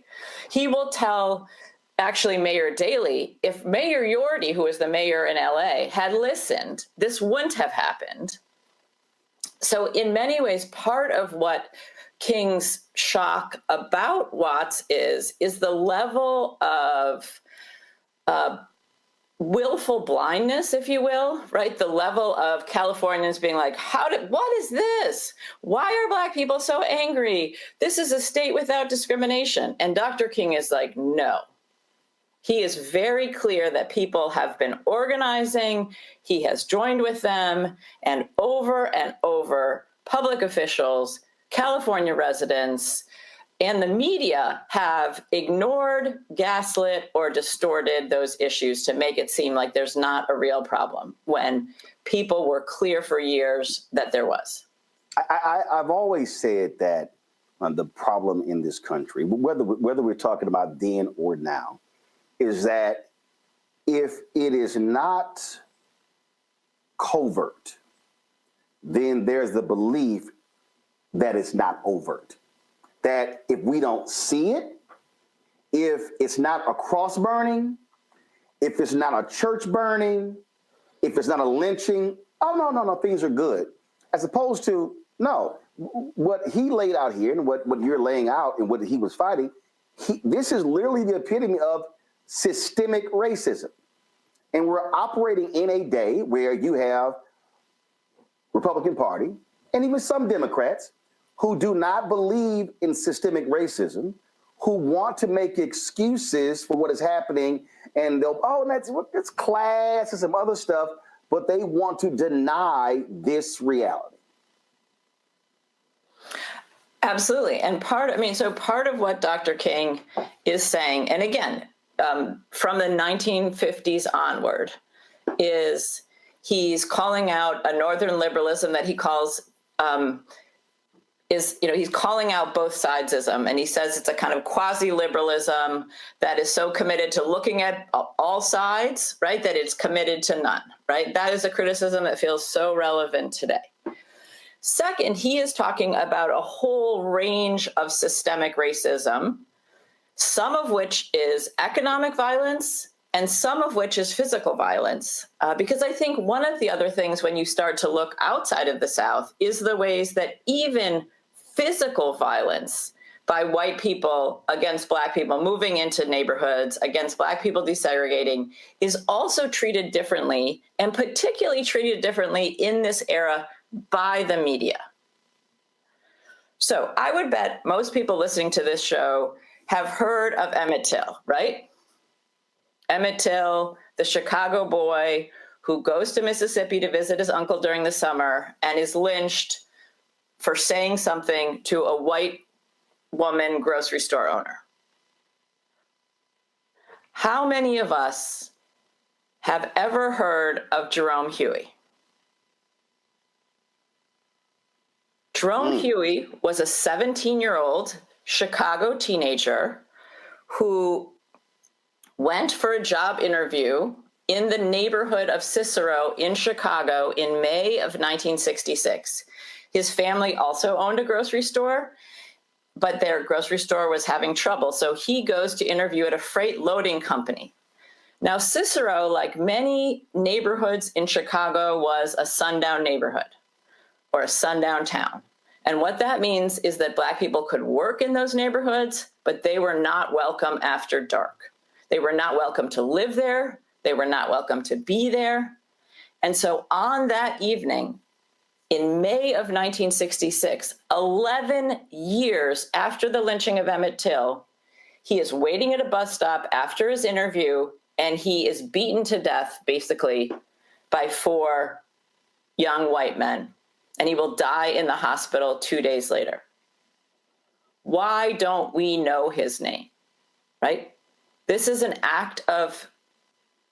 lynching that happens 11 years after Emmett Till in 1966, after the Civil Rights Act is passed, after the Voting Rights Act is passed, and a young man is killed because he is in the wrong neighborhood. But again, I bet very few of us know the name Jerome Huey because, again, even racial violence is treated differently in the North than it is in the South. So speaking of that particular point, I think about there were 3 deaths that happened in the span of a couple of months. So we know with Ferguson, Michael Brown, how that thing just blew up. And it was really that reaction to it. But before that, Eric Garner took place in New York City. But also what was sandwiched in between those two was John Crawford III that took place in Ohio. And I think what happens is, and we see this all the time in media, what happens is which one gets the attention? A lot of people, we were at a rally, it was actually the 20th anniversary of the Million Man March. And they had a number of the families who were impacted, who lost children. And multiple times, John Crawford's father would come up to me and he would say, "Thank you for continuing to mention my son's name," because oftentimes it doesn't get mentioned. And I remember that there were a group of women who were on the front row, and they were upset because there were another group that spoke from the podium that day. And it was the prominent names that we know that became national stories. And these women were angry, upset, and they said, "Our sons died too. Our daughters died too. Why are we not up on that stage?" And unfortunately, how media operates, media picks and chooses which story gets elevated and becomes a national story.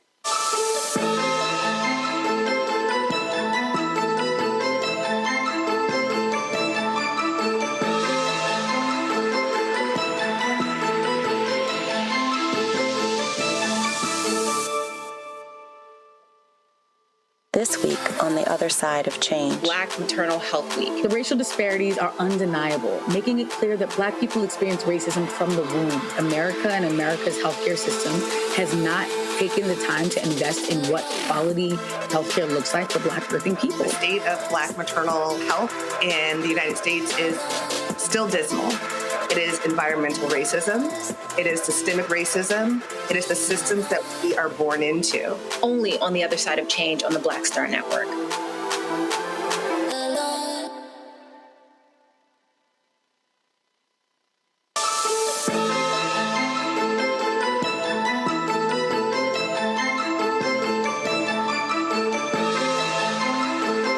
Speak to your particular point of how, depending upon how media determines if it's big news, it then becomes elevated. Well, and I think this media point is a crucial one, because I think one of the myths that we have about the civil rights movement stems from the media's role in parts of the Southern struggle. So what we see increasingly by the late 50s and early 60s is the national media taking Southern racism and the Southern movement seriously. They are doing rigorous reporting. They are not taking what Southern officials say at face value. They're questioning it. Reporters are going and spending significant time. And what you see is some significant coverage. And so if we're thinking about the Southern struggle, and we can think about Congressman John Lewis saying, we would have been a bird without a song without those reporters. Okay. At the very same time that this is happening, these same news outlets are covering the movement in New York, in Boston, in Chicago, in LA, very different.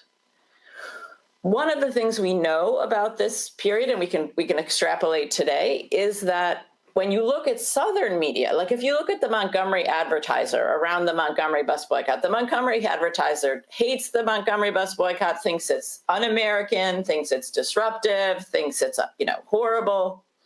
But these are the very same kinds of frames that we will see newspapers like the New York Times use around the New York City school boycott in February of 1964, which is the largest civil rights protest of the era. It's almost twice as big as the March on Washington. But how the New York Times covers it is that it's violent, unreasonable, reckless, these kinds of frames. So I think one of the things that's really important, I think that you're getting us to in terms of the media is the ways that partly we don't know the story outside the South because the media at the time was very invested in some ways exposing Southern horrors, questioning Southern officials, but taking Northern officials, if they say, oh, we're not discriminating, they say they're not discriminating. That's it. Why are Black people so angry? This is so unreasonable 10 years after Brown that New York Black people are saying that they're going to boycott schools because there's no even plan for desegregation, right? How that would have looked if that was in Birmingham to the New York Times looks very different than it does when it happens in New York. So I think the role that the media plays in giving us a narrative about sort of I think there's a set of myths that the media helps to kind of entrench that are with us today. One, that the media was largely in the South, not all across the country. Two, that Black Northerners did not organize nonviolent movements. In fact, some of the most, expansive mass movements are happening in cities like Chicago. Three, Northern Black people couldn't get down with nonviolence, couldn't get down with Dr. King. And this gets us to, I think, another point, Roland, that you're getting us to, which is the difference between the white mainstream media and how the Black press was covering it. Because if you turn to the Black press in this era, you get a very different perspective, both on the largeness, the robustness, all of the different issues that sort of movements all across the country are taking up. And then when we turn to the mainstream white press, we get a much different view. Well, as you were talking, I could not help but remember that it was a race riot in Harlem that propelled Adam Clayton Powell from pastor of Abyssinian Baptist Church to the United States Congress. And when you open talking, and again, how media covered it. The media covered this as a race riot as opposed to police brutality. You open this talking about King in L.A., that story, police brutality. The reality is, if you look at virtually all of the race riots that started, nearly all of them started with the issue of police brutality. Now fast forward to the 1990s, 2000s, of course, George Floyd and Michael Brown and Eric Garner and John Crawford III, and I can just keep Kajima Powell, I can just keep naming names. Police brutality, police shootings, police actions. And I think what you lay out is that's because what you talk in terms of how media covers it is because what I always try to explain to people, and which is not an indictment of every white person, but the reality is the folks who control mainstream white media, they are largely white men. And these white men, and including white women, they bring their subjective biases to the table. So therefore, when they're making editorial decisions, when in television stations, radio stations, newspaper, and now digital, they are seeing America, seeing the 50 states, seeing the cities, seeing the neighborhoods through the prism of their whiteness. And so if they don't even know, I mean, listen, the Kerner Commission, they didn't agree on a lot. What they did agree on is that there were two Americas, one white, one black, and they said the media needed to diversify. The Kerner Commission was talking about DEI, diversity, equity, inclusion. And so the fundamental issue that King had to face is that he was battling a mainstream white media that had rose-colored views of their cities and said this stuff doesn't exist, where the black folks were like, I'm telling y'all this is real. And the white folks in the city and the state, regardless of whether we're talking Cicero, Chicago, Illinois, LA, California, New York City, New York State, whatever, they were just like, I don't know why what are you black folks talking about? Y'all got it good. What's wrong? We're not sicking dogs on you. Right. And then, I mean, what King will say, right, in the 1960s is while the nation trembled with outrage about police brutality in the South, police brutality in the North was tolerated, ignored and justified. But he also called out black people. Clarence Jones writes in his book that here he was, a lawyer in Los Angeles, doing very well economically, met with King, and he was like, man, I ain't got time to be involved in this sort of stuff. I'm getting paid. And he said King gives a speech, and he said it was as if King was boring into my soul, like he was talking directly to me. And it was after that speech when Clarence Jones committed himself to the movement. So King was even talking to black folks who believed that their lives were so much better than those Southern Negroes. Right. And he's also, I think, there are sort of people like Clarence Jones, right, who King is kind of challenging to also step up. And because one of the things King is noticing, and he will be talking about northern cities by the mid-60s through a frame of domestic colonialism. And part of what he is critiquing through that metaphor, he's critiquing the police, the role of the police and courts as enforcers. That's his word, not mine. He's critiquing the ways that people are profiting from Black immiseration. And he is also critiquing the way that elevating certain Black people to high places, right, is used as a buffer to keep the majority of Black people segregated and impoverished. And in Chicago, he'll call it plantation politics.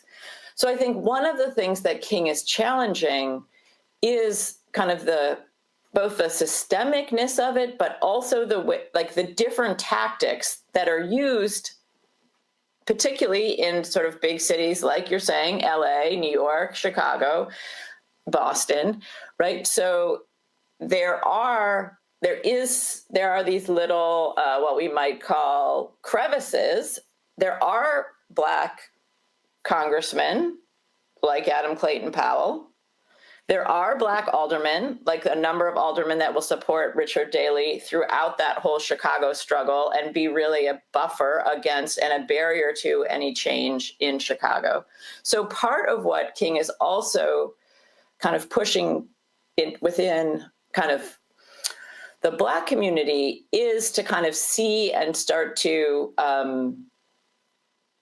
sort of see the ways that this kind of systemic racism, like you're saying, is being perpetuated in somewhat different ways, right? So the blackface is in high places.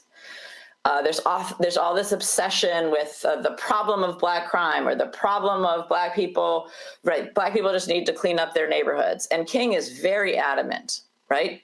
That no, the problem is there's differential sanitation services between the West Side ghetto of Chicago and the northern suburbs. The problem is that people, right?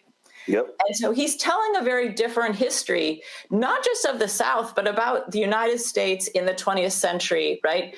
He's talking about FHA and, loans that enable, right, these white neighborhoods and white suburbs and are often denied, right, in Black neighborhoods and to Black people. He's telling a different narrative about, right, accessing even things like the GI Bill. He's telling a different narrative about the differentials in city services, in access to higher education. So he is very clear, right, that there's all this obsession with, merit and bootstraps and Black crime. And he's saying, actually, the problem is white crime, is white illegality in the ghettos. And he's also saying we need to tell a different history of the United States. As you were talking on that particular front, when we talk about delivery of services, we talk about resources. It's also the illusion, the illusion that things are better, the illusion that things were so much grander. You had Blacks who fled the South, who were being threatened with death, who literally left land that they owned, that their families owned, because they were being threatened with death by the KKK and racist whites. Absolutely. who then travel up north, and now you're living in packed neighborhoods where you can't buy homes, where you can't even, in some cases, you couldn't even resell. You had Black folks who owned homes, and then if you wanted to sell the home, you had to get the permission of the person who you bought it from, which is just still crazy. And so then depressed values, therefore you can't build Black wealth. But the illusion was that, hey, but things are better. And so there's this conflict that is constantly going on. A few years ago, I was invited to give a speech at a church. It was an Episcopalian or maybe an Presbyterian church. I can't remember. It was a 50th anniversary of Dr. King giving a speech calling for, in essence, health care for all. That speech was in Chicago. It wasn't. I know. Health care for all. Right. I mean, he's taking on, one of the things that he's also zeroing in on, right, is that these conditions, these overcrowded conditions that you're saying, are not just happening by accident. They are happening by policy. They are happening by municipal decision, and they could happen differently. So one of the things they're doing in the Chicago campaign, they're organizing rent strikes, they're organizing tenant organizations. They are basically calling out the fact that Chicago at this point has incredibly kind of some of the most developed kind of building codes in the country, and yet they're not enforced, and they're particularly not enforced in the two Black ghettos, right, which are the Chicago's South Side and then Chicago's West Side. And so King is saying there is profit being made from this, again, segregation and ghettoization. He's also saying these services are distinctly different. They are choosing to make these services different, right? Schools in Black neighborhoods, for instance, are so overcrowded that in many cities, you see school officials, because they don't want to rezone Black students into white schools, moving Black schools to double session days.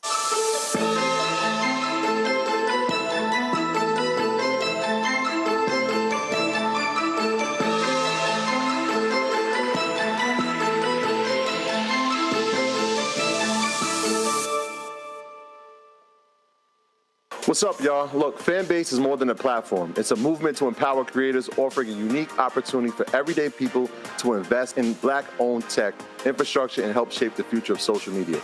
Investing in technology is essential for creating long-term wealth and influence in the digital age. The Black community must not only consume tech, we must own it. Discover how equity crowdfunding can serve as a powerful tool for funding Black businesses, allowing entrepreneurs to raise capital directly through their community through the Jobs Act.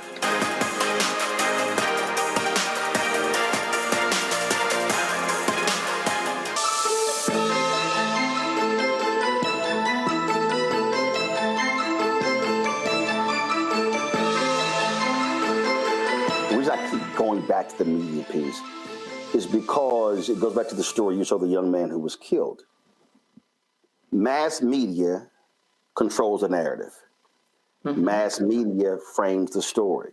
So as long as this race thing is a regional thing, then we don't have to really focus on that. And so what then happens is, as you were talking, it kept coming back to not my backyard. Oh, no, Dr. King, that's them down there. Now, don't bring that stuff up here. So they love him. Oh, it's great. Oh, we appreciate what you're doing. What he was essentially doing to white liberals, to so-called white allies, was holding up a mirror and said, this is actually happening here. And they essentially said, get the hell out of my face with that crap. Absolutely. That's what he was being confronted with. Over and over and over, right? With Mayor Wagner in New York, with Mayor Yorty in LA, with Mayor Daley in Chicago, right? All of these people, as long as I was safe in the South, that's King's phrase, right? They might want to take pictures with him. They would say nice things with him. And then the very first moment he would say something like, in 1963, he calls Chicago as segregated as Birmingham. And guess what? Daley calls him an outside agitator. The Chicago Tribune calls him an outside agitator, right? This sense of you don't have any business talking about my city. Similarly with LA, similarly with New York. The other thing about that media, right, is that when we get to then the uprisings, then there is this convenient amnesia, like you're saying, because if you're not covering all of these movements that have been saying for years, hey, there's a real problem with police brutality. Hey, there's a real problem with job discrimination. Hey, there's a real problem with the lack of code enforcement. Then part of what you see in that national media is this shock and surprise. Why are people so angry? Why is this happening? As opposed to having to reckon with the fact that for years, people had protested and picketed and gone to meetings and organized petitions and gotten arrested to say, hey, there's these problems, and you ignored it, right? Because we could imagine how the media could have, for instance, treated the Watts uprising very differently, which is then to have gone back to, Governor Brown, to Mayor Yorty, to, various public officials in LA and said, why didn't you do anything when people raised that issue in 1962, raised that issue in 1963? How did you let it get to this? But no, that's not what the media did. The media was sort of obsessed with this kind of shock. They were obsessed with kind of protecting the police. The police are doing a good job, the LA Times will say. These complaints of police brutality, are largely not, they question them. And so that media frame both then has had, I think, very devastating consequences for how we understand that history, because in erasing those movements, most of us didn't learn those movements in school. Most books, right? Most books on the civil rights movement, our public celebration of King Day, right? It tends to be Southern. And so the notion that there were these huge movements all across the country, and that the United States, because I want to say one more thing, right? Because there is a kind of convenience to the Southern narrative, which is that it is regional, like we're talking about, but it also is a story that is told as a story of struggle and triumph, right? That we recognized an injustice and we fixed it.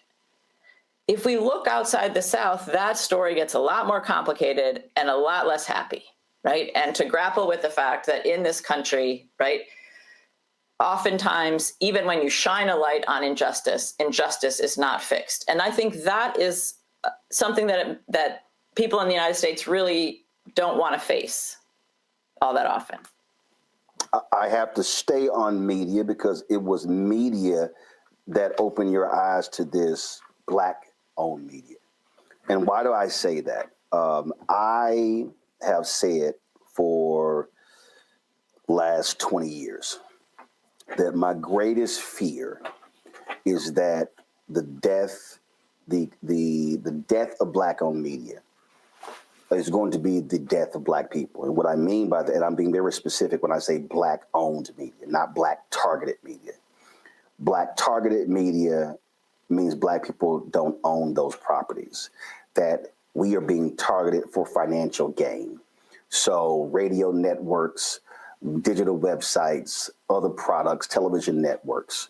The reality is that you take a BET, they're no longer Black-owned. You got a news show that airs one day a month. That's it, 1 hour, nothing virtually on digital. And so what are you being fed? You're being fed reality shows, you're being fed comedies, dramas, sitcoms, award shows, and that's what you're constantly being fed. The reality is it was Black-owned newspapers that was covering Dr. King in all of these cities. Yep, and absolutely. So the issue, I never forget watching, it was Meet the Press, and Doris Kearns Goodwin was on, and they begin to talk about Emmett Till, and she references the New York Times putting the image of Emmett Till on the cover. And I was watching it, and I immediately went to Twitter. I said, oh, hell no, you are not going to do this. How dare you call yourself a historian, Doris Kearns Goodwin, and not mention that it was Jet Magazine. It was the Chicago Defender that put that image on, that captured the attention of Black America, which then caused white media to then begin to focus on it. And so the story you're talking about, the reason I dare say a lot of folk don't know about this is because they were not paying attention to the Chicago Defender, the Amsterdam News, the Black newspapers on the West Coast, and the Banner in Boston. They weren't paying attention, and that was it. And so Black-owned media was there, were highlighting these stories over and over and over again, and it was white media not paying attention.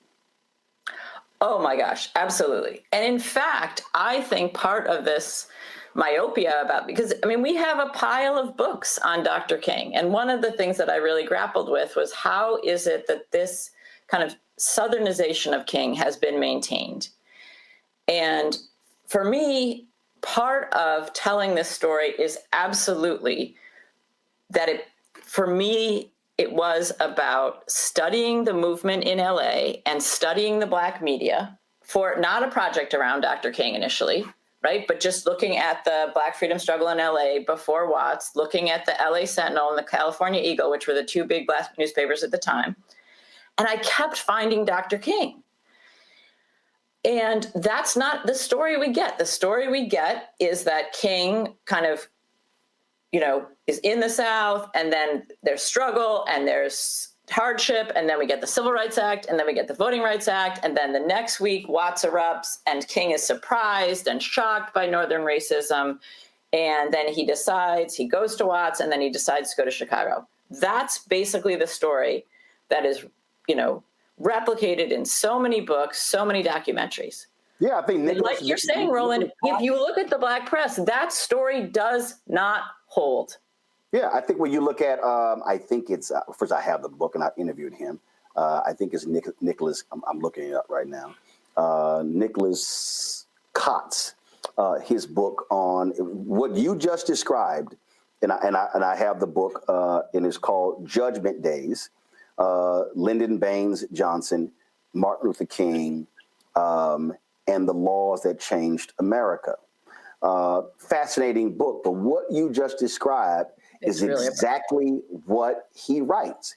He writes that when the riots in Watts breaks out, King travels to Watts, sees this, hears about the housing and the racism, and he writes that MLK falls into a state of depression.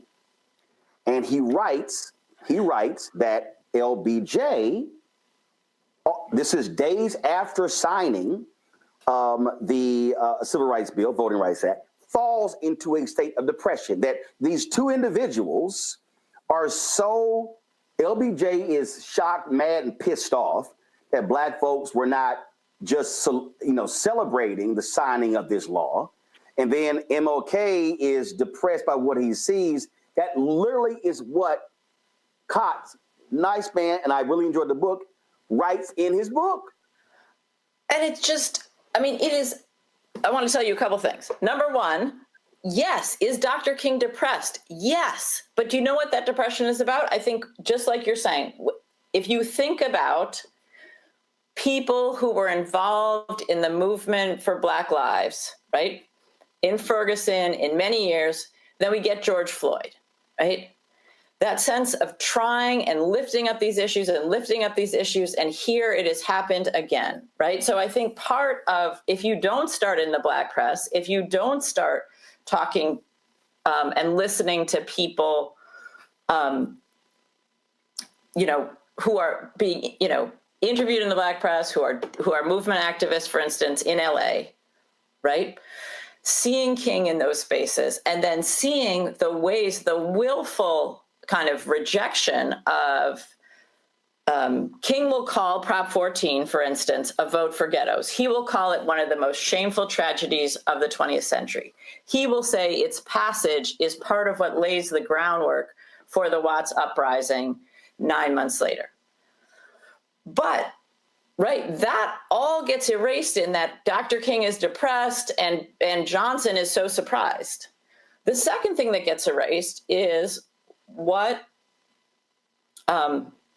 is actually what Dr. King calls on Johnson to do, right? They have a call after Watts, and Johnson's wanting all this credit for like the war on poverty. He thinks the war on poverty programs are going to solve everything. And Dr. King cuts in and says, no, we have to deal with this, the kind of racial policies of people like Yorty and Parker. That's the police chief, right? So police brutality, school segregation, housing segregation.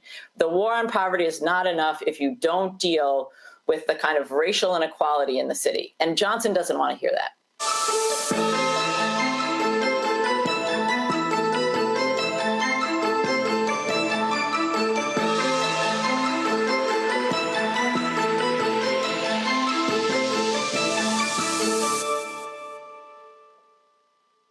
We begin tonight with the people who are really running the country right now. Now, Trump is often wrong and misleading about a lot of things, but especially about history. Donald Trump falling in line with President Elon Musk. In the wake of the unsettling news that MSNBC has canceled Joy Ann Reid's primetime show, The Readout, Roland Martin and the Black Star Network would like to extend an invitation to to all of the fans of Joanne Reed's MSNBC show to join us every night to watch Roland Martin Unfiltered, streaming on the Black Star Network for news, discussion of the issues that matter to you, and the latest updates on the twice-impeached, criminally convicted felon-in-chief Donald Trump and his unprecedented assault on democracy, as well as co-president Elon Musk's takeover of the federal government. The Black Star Network stands with Joanne Reed and all folks who understand the power of black voices in media. We must come together and never forget that information is power.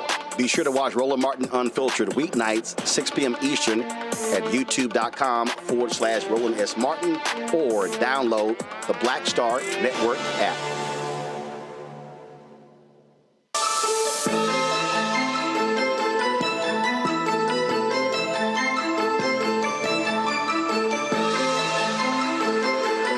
What's interesting is, as you were describing, King talking about these issues, I reflect back on reading and listening to speeches from Malcolm X.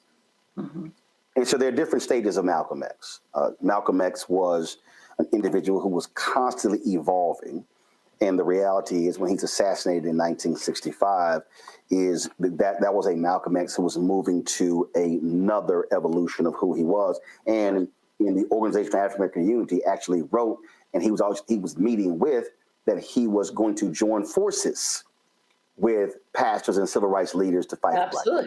Absolutely. And in fact, as you know, he'd been down in Selma a few weeks before he was assassinated and meets with Coretta. And they have this really lovely meeting, and she talks about the much wanted coming together of Malcolm and Martin, right? And she's devastated. Both kings are devastated when Malcolm is assassinated. I also think we have drawn even a kind of too sharp of a difference between them when you start to look at what Dr. King is supporting in the, in places like LA, right? Goes to LA and talking about the police murder of Ron Stokes in 1962, right? That's what Malcolm is doing there. Goes to New York, talking about and joining with, around the New York City school boycott, as is Malcolm, around the protests against kind of racist construction unions. Dr. King will call his favorite union New York's 1199. That's the only union that Malcolm X speaks in front of. So I also think sometimes we miss in many ways the overlaps of the kinds of movements that both of them are supporting, particularly as we get into the 62, 63, 64, and then the cutting short of Malcolm's life. So the reason what I found to be very interesting is that when Malcolm X was going after, highly criticizing these Black preachers, and he was attacking them in speeches and on television, he was literally talking about slumlords in Harlem. Absolutely. He was literally talking about racism in the North. Absolutely. Now, here's what a lot of people want to also ignore. One of the major reasons a lot of people try to focus on infidelity of Elijah Muhammad and Malcolm X's criticism of that. No. But a huge part of Malcolm X's disillusionment with the Nation of Islam was that when Nation of Islam had members who were beaten and killed by cops, they were always told to stand down by Elijah Muhammad. So Malcolm X is frustrated that we're saying one thing, we're not going to tell the chief, we're going to respond, and he's like, we never respond. So these two forces, to your point, were literally talking about the exact same thing. The difference was Malcolm X did not like that approach of King and others that he felt was assimilation, being cowards, just trying to acquiesce and appease the white man. But again, after Malcolm X goes to Mecca, he literally comes back and realizes that one, white folks, y'all let Black folks let us do what we do, but I'm actually in the same boat with them because we're trying to fight the exact same thing. He was dealing with racism, systemic racism in the North, while he was sitting here ripping King in the South, it was kind of like, we're in the same boat. Oh, absolutely. And I think Malcolm is more complicated than we often see him, right? We can think about Message to the Grassroots, his critique of the March on Washington, but where is Malcolm during the March on Washington? He's in Washington, D.C., and he's made it known if people need him, he is there. Yeah, right? privately met with Ruby Dee and Ossie Davis. Absolutely, right? He is, I mean, like if we think about what are King and Malcolm doing in L.A., right? They're both like you're saying, I totally agree, right? I think there's been all this attention to, Malcolm growing, disillusionment with Elijah Muhammad around the infidelity.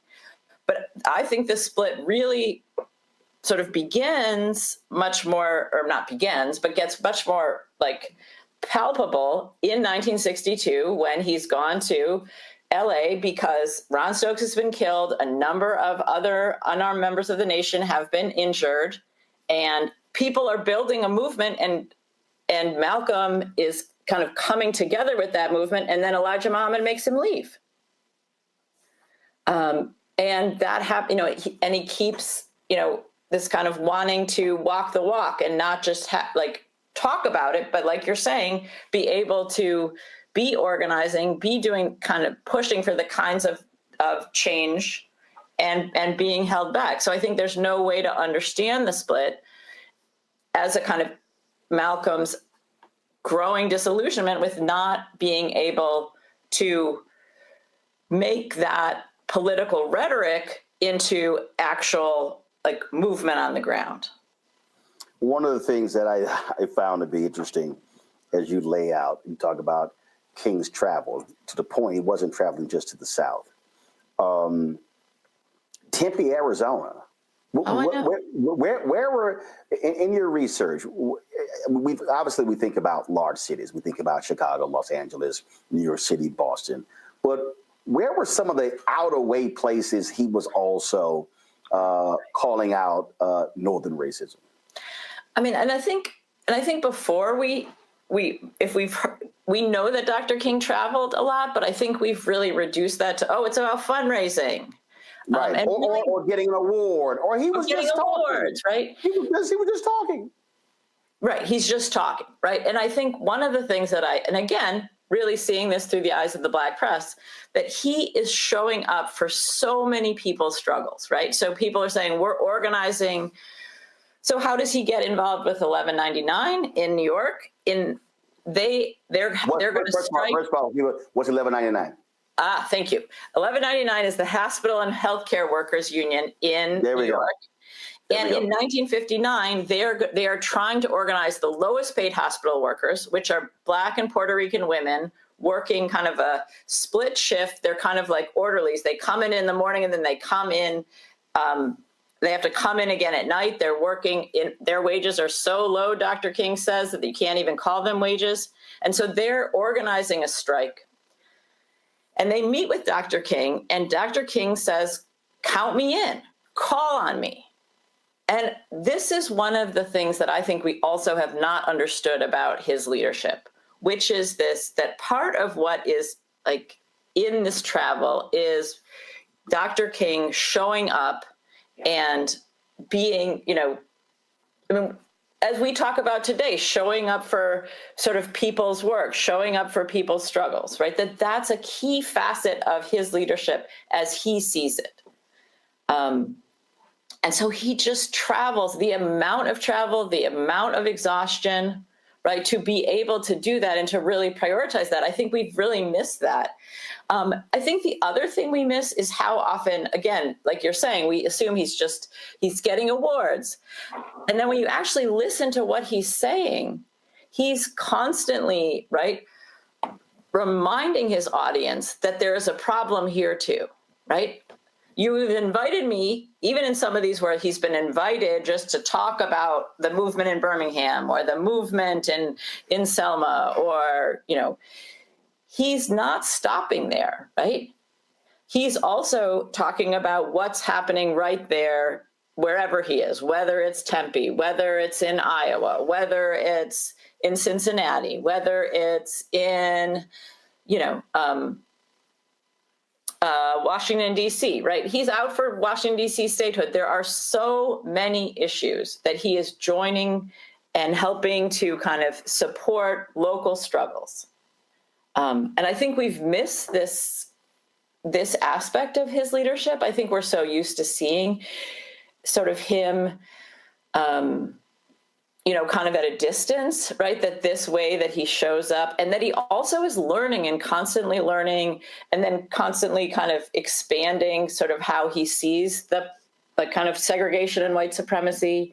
We want to remember that most of this travel, again, before 1964, we're talking about the Jim Crow North. So most hotels in the North don't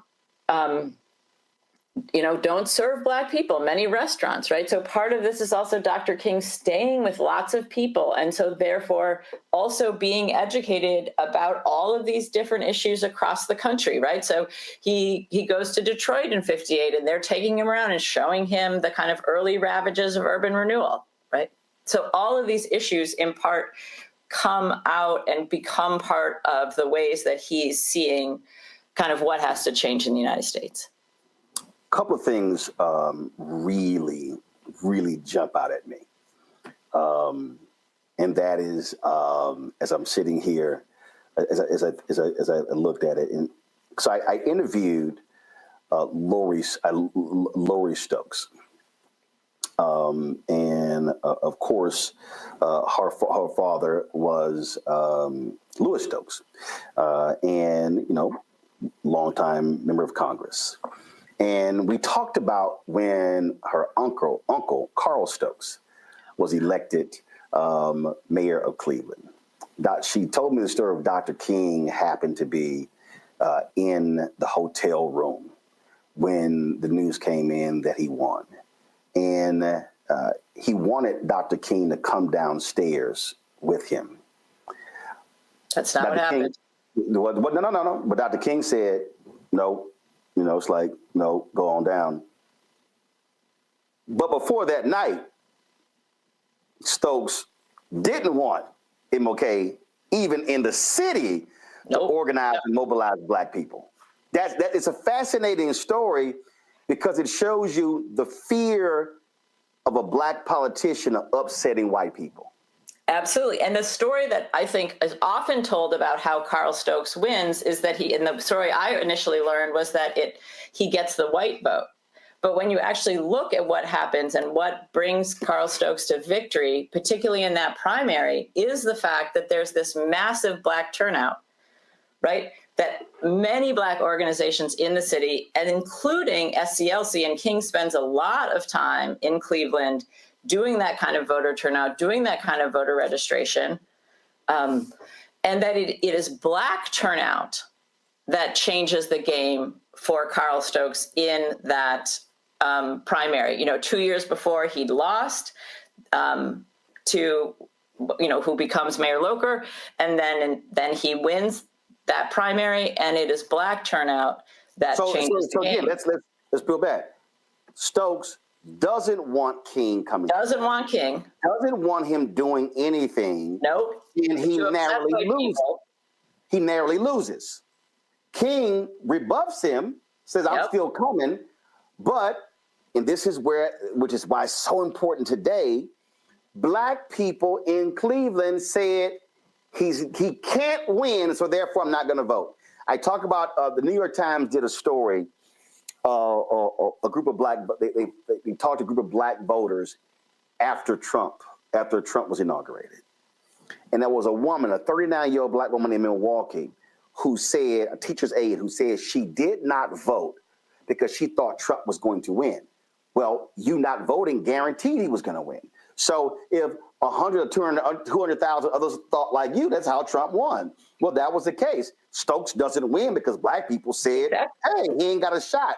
But MLK understands Black power and is spending lots of time talking to people, walking the streets, mobilizing, organizing. That's how Stokes wins. So here you have, Carl Stokes, you were scared to have King stand with you and you lose.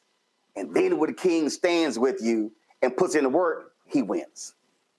Right. And that idea of Black power, that organized Black political power,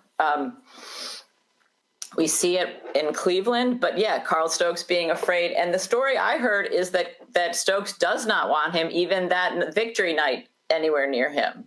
That what King and Abernathy say is that Stokes said he was going to call and he does not call. But that Black turnout, that Black organization by sort of Black organizations in Cleveland and SCLC changes the game. But here's what you mentioned Black power, because that's also part of the deal there. King would not publicly rip Stokely Carmichael. Nope. But even in his book, Where Do We Go From Here in Chaos or Community, King said Black power is nothing but a slogan. There was no agenda behind it. And so in this case, he viewed Black power differently. And so where they differed, he simply felt that Stokely just saying Black power didn't achieve anything that needed to be agenda behind it. So him understanding that if we mobilize, organize to get a Carl Stokes elected, that is actual Black power. Absolutely. And he meets with, one of the interesting things, 3 weeks before he's assassinated, he goes by Amiri and Amina Baraka's apartment and visits Baraka, and sort of some of the initial kind of organizing an idea with what will become, right, the convention movement that Baraka will work on, and then ultimately the National Black Political Convention in Gary begins in those conversations that day, right, about what does it mean to coalesce national Black political power, right? And King will joke with Stokely, right, let's get the power. We don't, like, not the slogan. And then King is like, but we got the slogan and not the power. So this idea that also, again, if we see part of what Dr. King is doing is constantly kind of doubling down and kind of going deeper. And part of that is about seeing that it's not just about an individual vote, right? It's about what collectively that vote can do. Because again, in many places in the North, Black people could vote, but that did not mean they could protect their interests, right? And that therefore what sort of real voting rights, what real voting power looked like was building kind of organized Black political power, and then, I mean, also around economic power, but that's, we could talk about that too.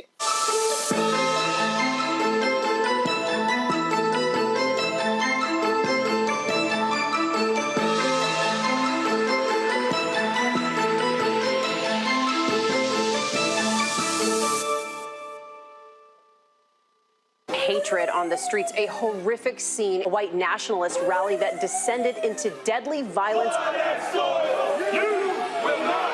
White people are losing their damn minds. As an angry pro-Trump mob storms the U.S. Capitol, we're about to see the rise of what I call white minority resistance. We have seen white folks in this country who simply cannot tolerate Black folks voting. I think what we're seeing is the inevitable result of violent denial. This is part of American history. Every time that people of color have made progress, whether real or symbolic, there has been what Carol Anderson at Emory University calls white rage as a backlash. This is the rise of the Proud Boys and the Boogaloo Boys. America, there's going to be more of this. Here's all the Proud Boys, guys. This country is getting increasingly racist in its behaviors and its attitudes because of the fear of white people. The fear that they're taking our jobs, they're taking our resources, they're taking our women. This is white fear.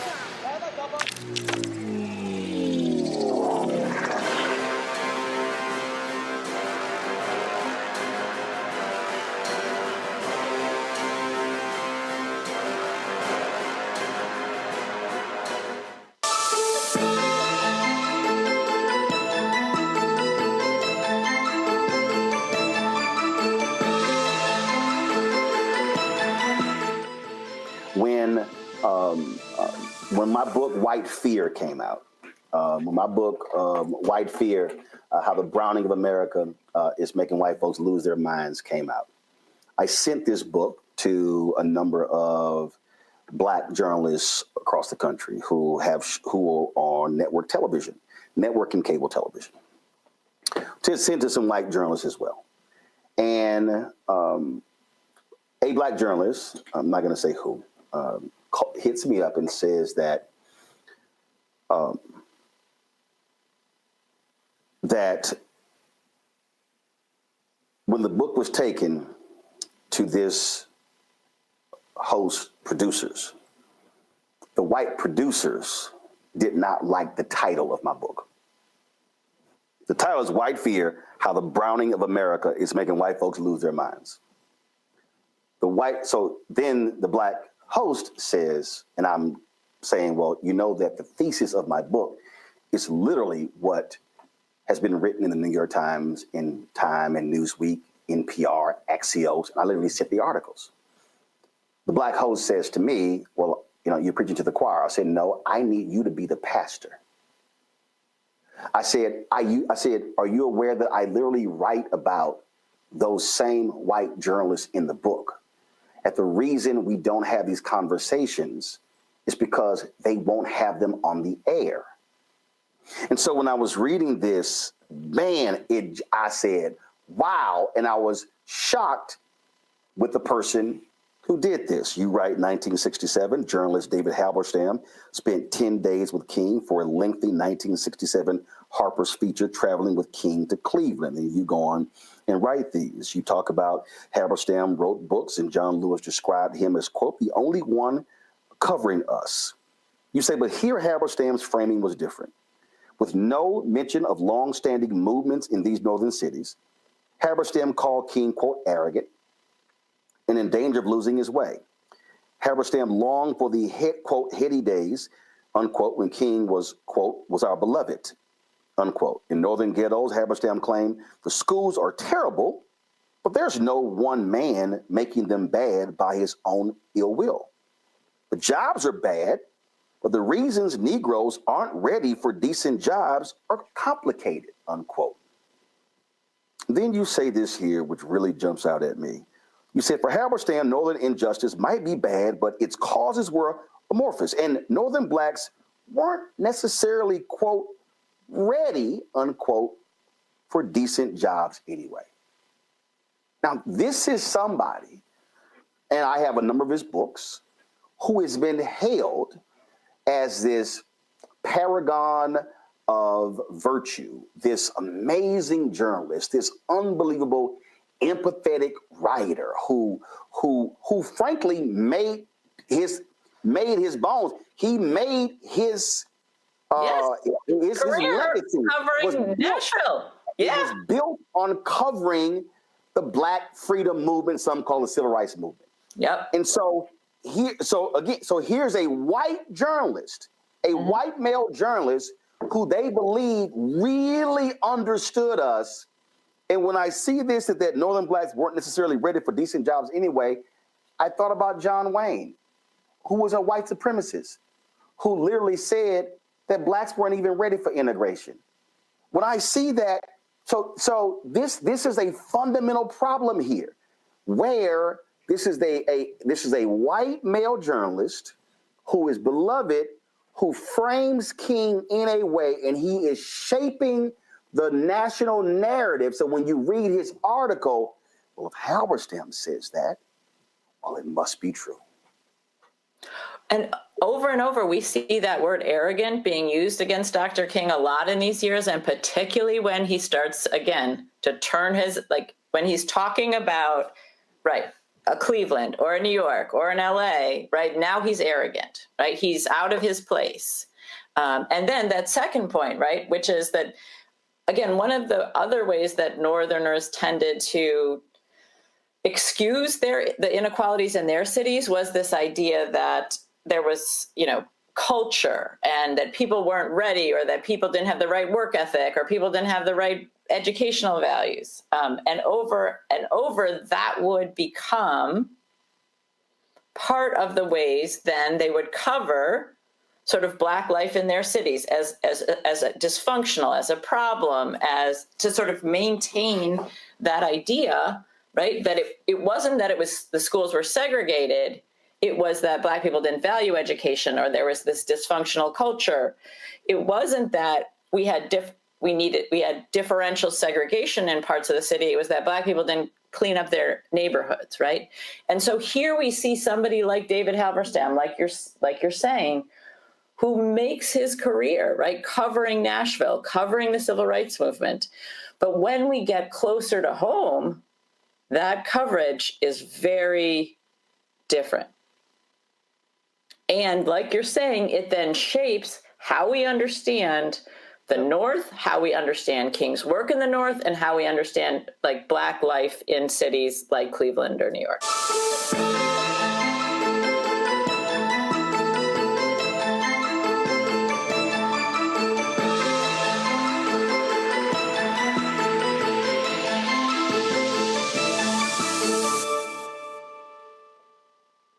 Hello, I'm Isaac Hayes III, founder and CEO of Fanbase. Listen to what I'm about to tell you.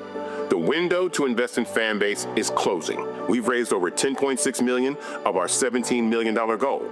That means there's room for less than 6,370 people to invest in Fanbase for the average amount. The minimum to invest in Fanbase right now is $399. That makes you an owner in Fanbase today. Go to startengine.com/fanbase to invest. Why? Because current social apps have taken advantage of users for far too long, with content suppression, shadow banning, harmful racist content, and no real tools for monetization and equity. Fanbase has over 1.4 million users and counting, allowing anyone to reach all their following and monetize their content from day one. Social media is the new TV, and whoever owns the apps that distribute that content have the opportunity to own potential billion-dollar companies. While big platforms with uncertain futures are failing to serve their users, Fanbase is stepping up to fill the gap. Don't wait until it's too late. Invest now, invest for yourself and your future. Go to startengine.com/fanbase and own the next generation of social media.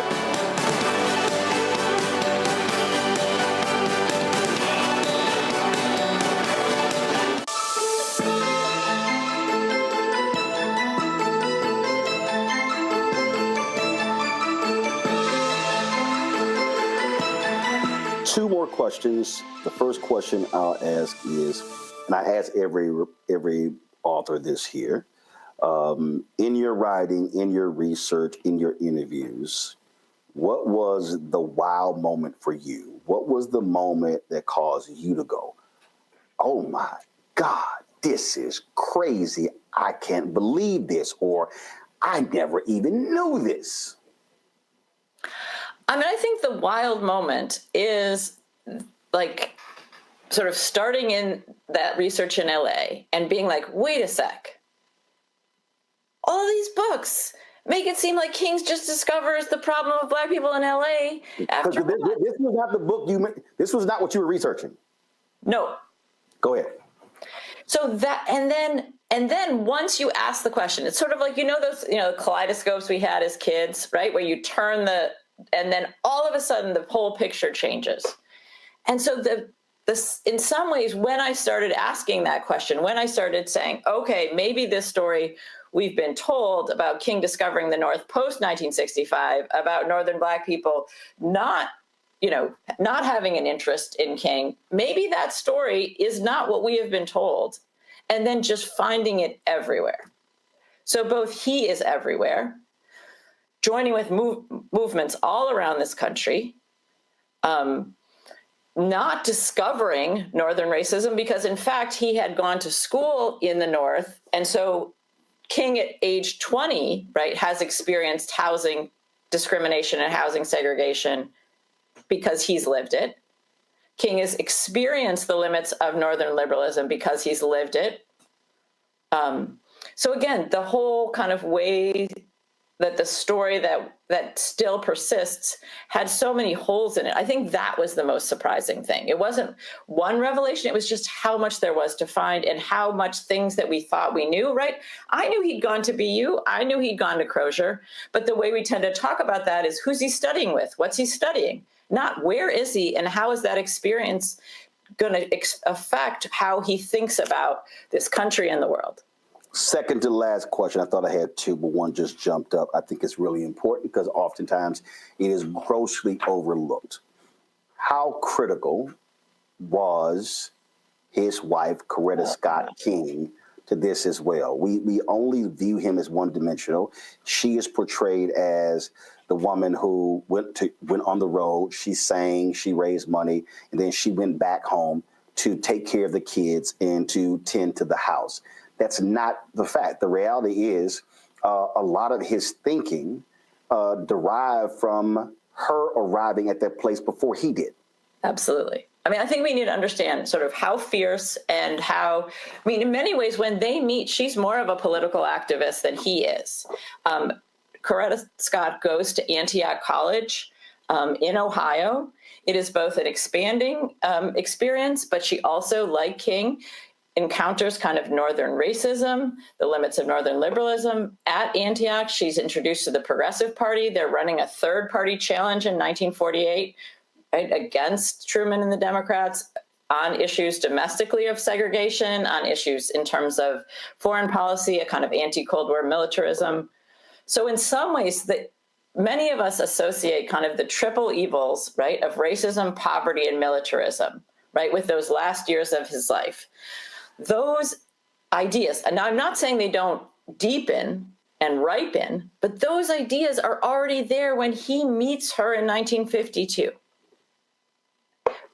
Coretta Scott has met Paul Robeson, has met Bayard Rustin before she meets Martin Luther King, right? She meets both of those men through her work as a student delegate and work with the Progressive Party.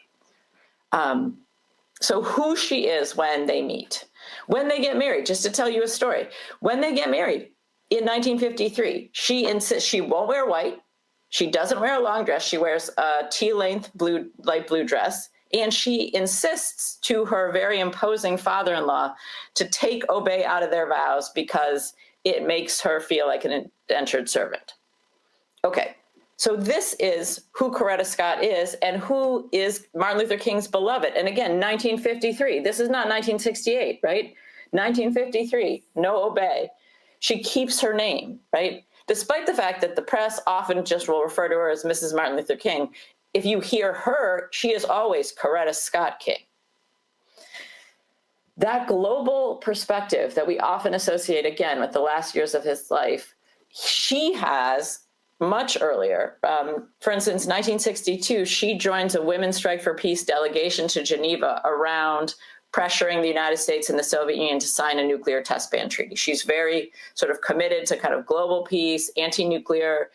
She leads a march in 1963 to the UN. She meets with the head of the UN. So these global issues. And then when he gets the Nobel Prize in 1964, she talks about it as both a joy, but she also sees it as a burden because she sees them having a much greater responsibility to the world, and in particular to coming out against US policy in Vietnam. And from 1965 on, she is out against the war in Vietnam. And this is tremendously controversial. It's tremendously brave, right? And she's really leading the country. She's leading him, but she's also leading the country around this issue. And again, I think we often see we miss, right, that like you're saying, many of Dr. King's sort of ideas are being shaped in conversation, in her politics as well. Last question. What if we apply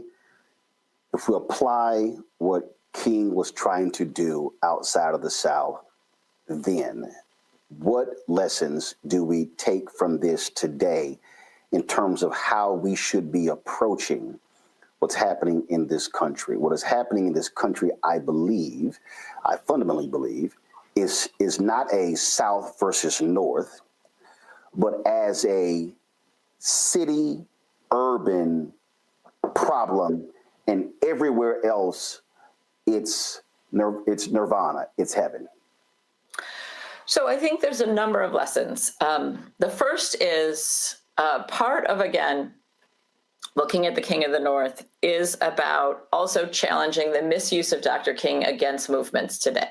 Right? My students talk about how King is often rolled out as the ultimate gaslight, right? Against Black Lives Matter, against the Palestine protests, right? You're not doing it right. Be more like Martin. He was respectable. He was passive.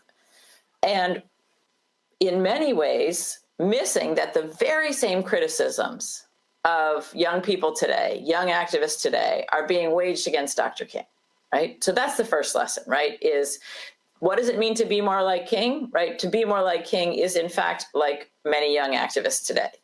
The second is that King is a believer in nonviolence, but that nonviolence is about disrupting the status quo. It's disrupting the comfort of inequality. And so that nonviolence is bus boycotts, it's sit-ins, it's rent strikes, it's school boycotts, it's disrupting city life.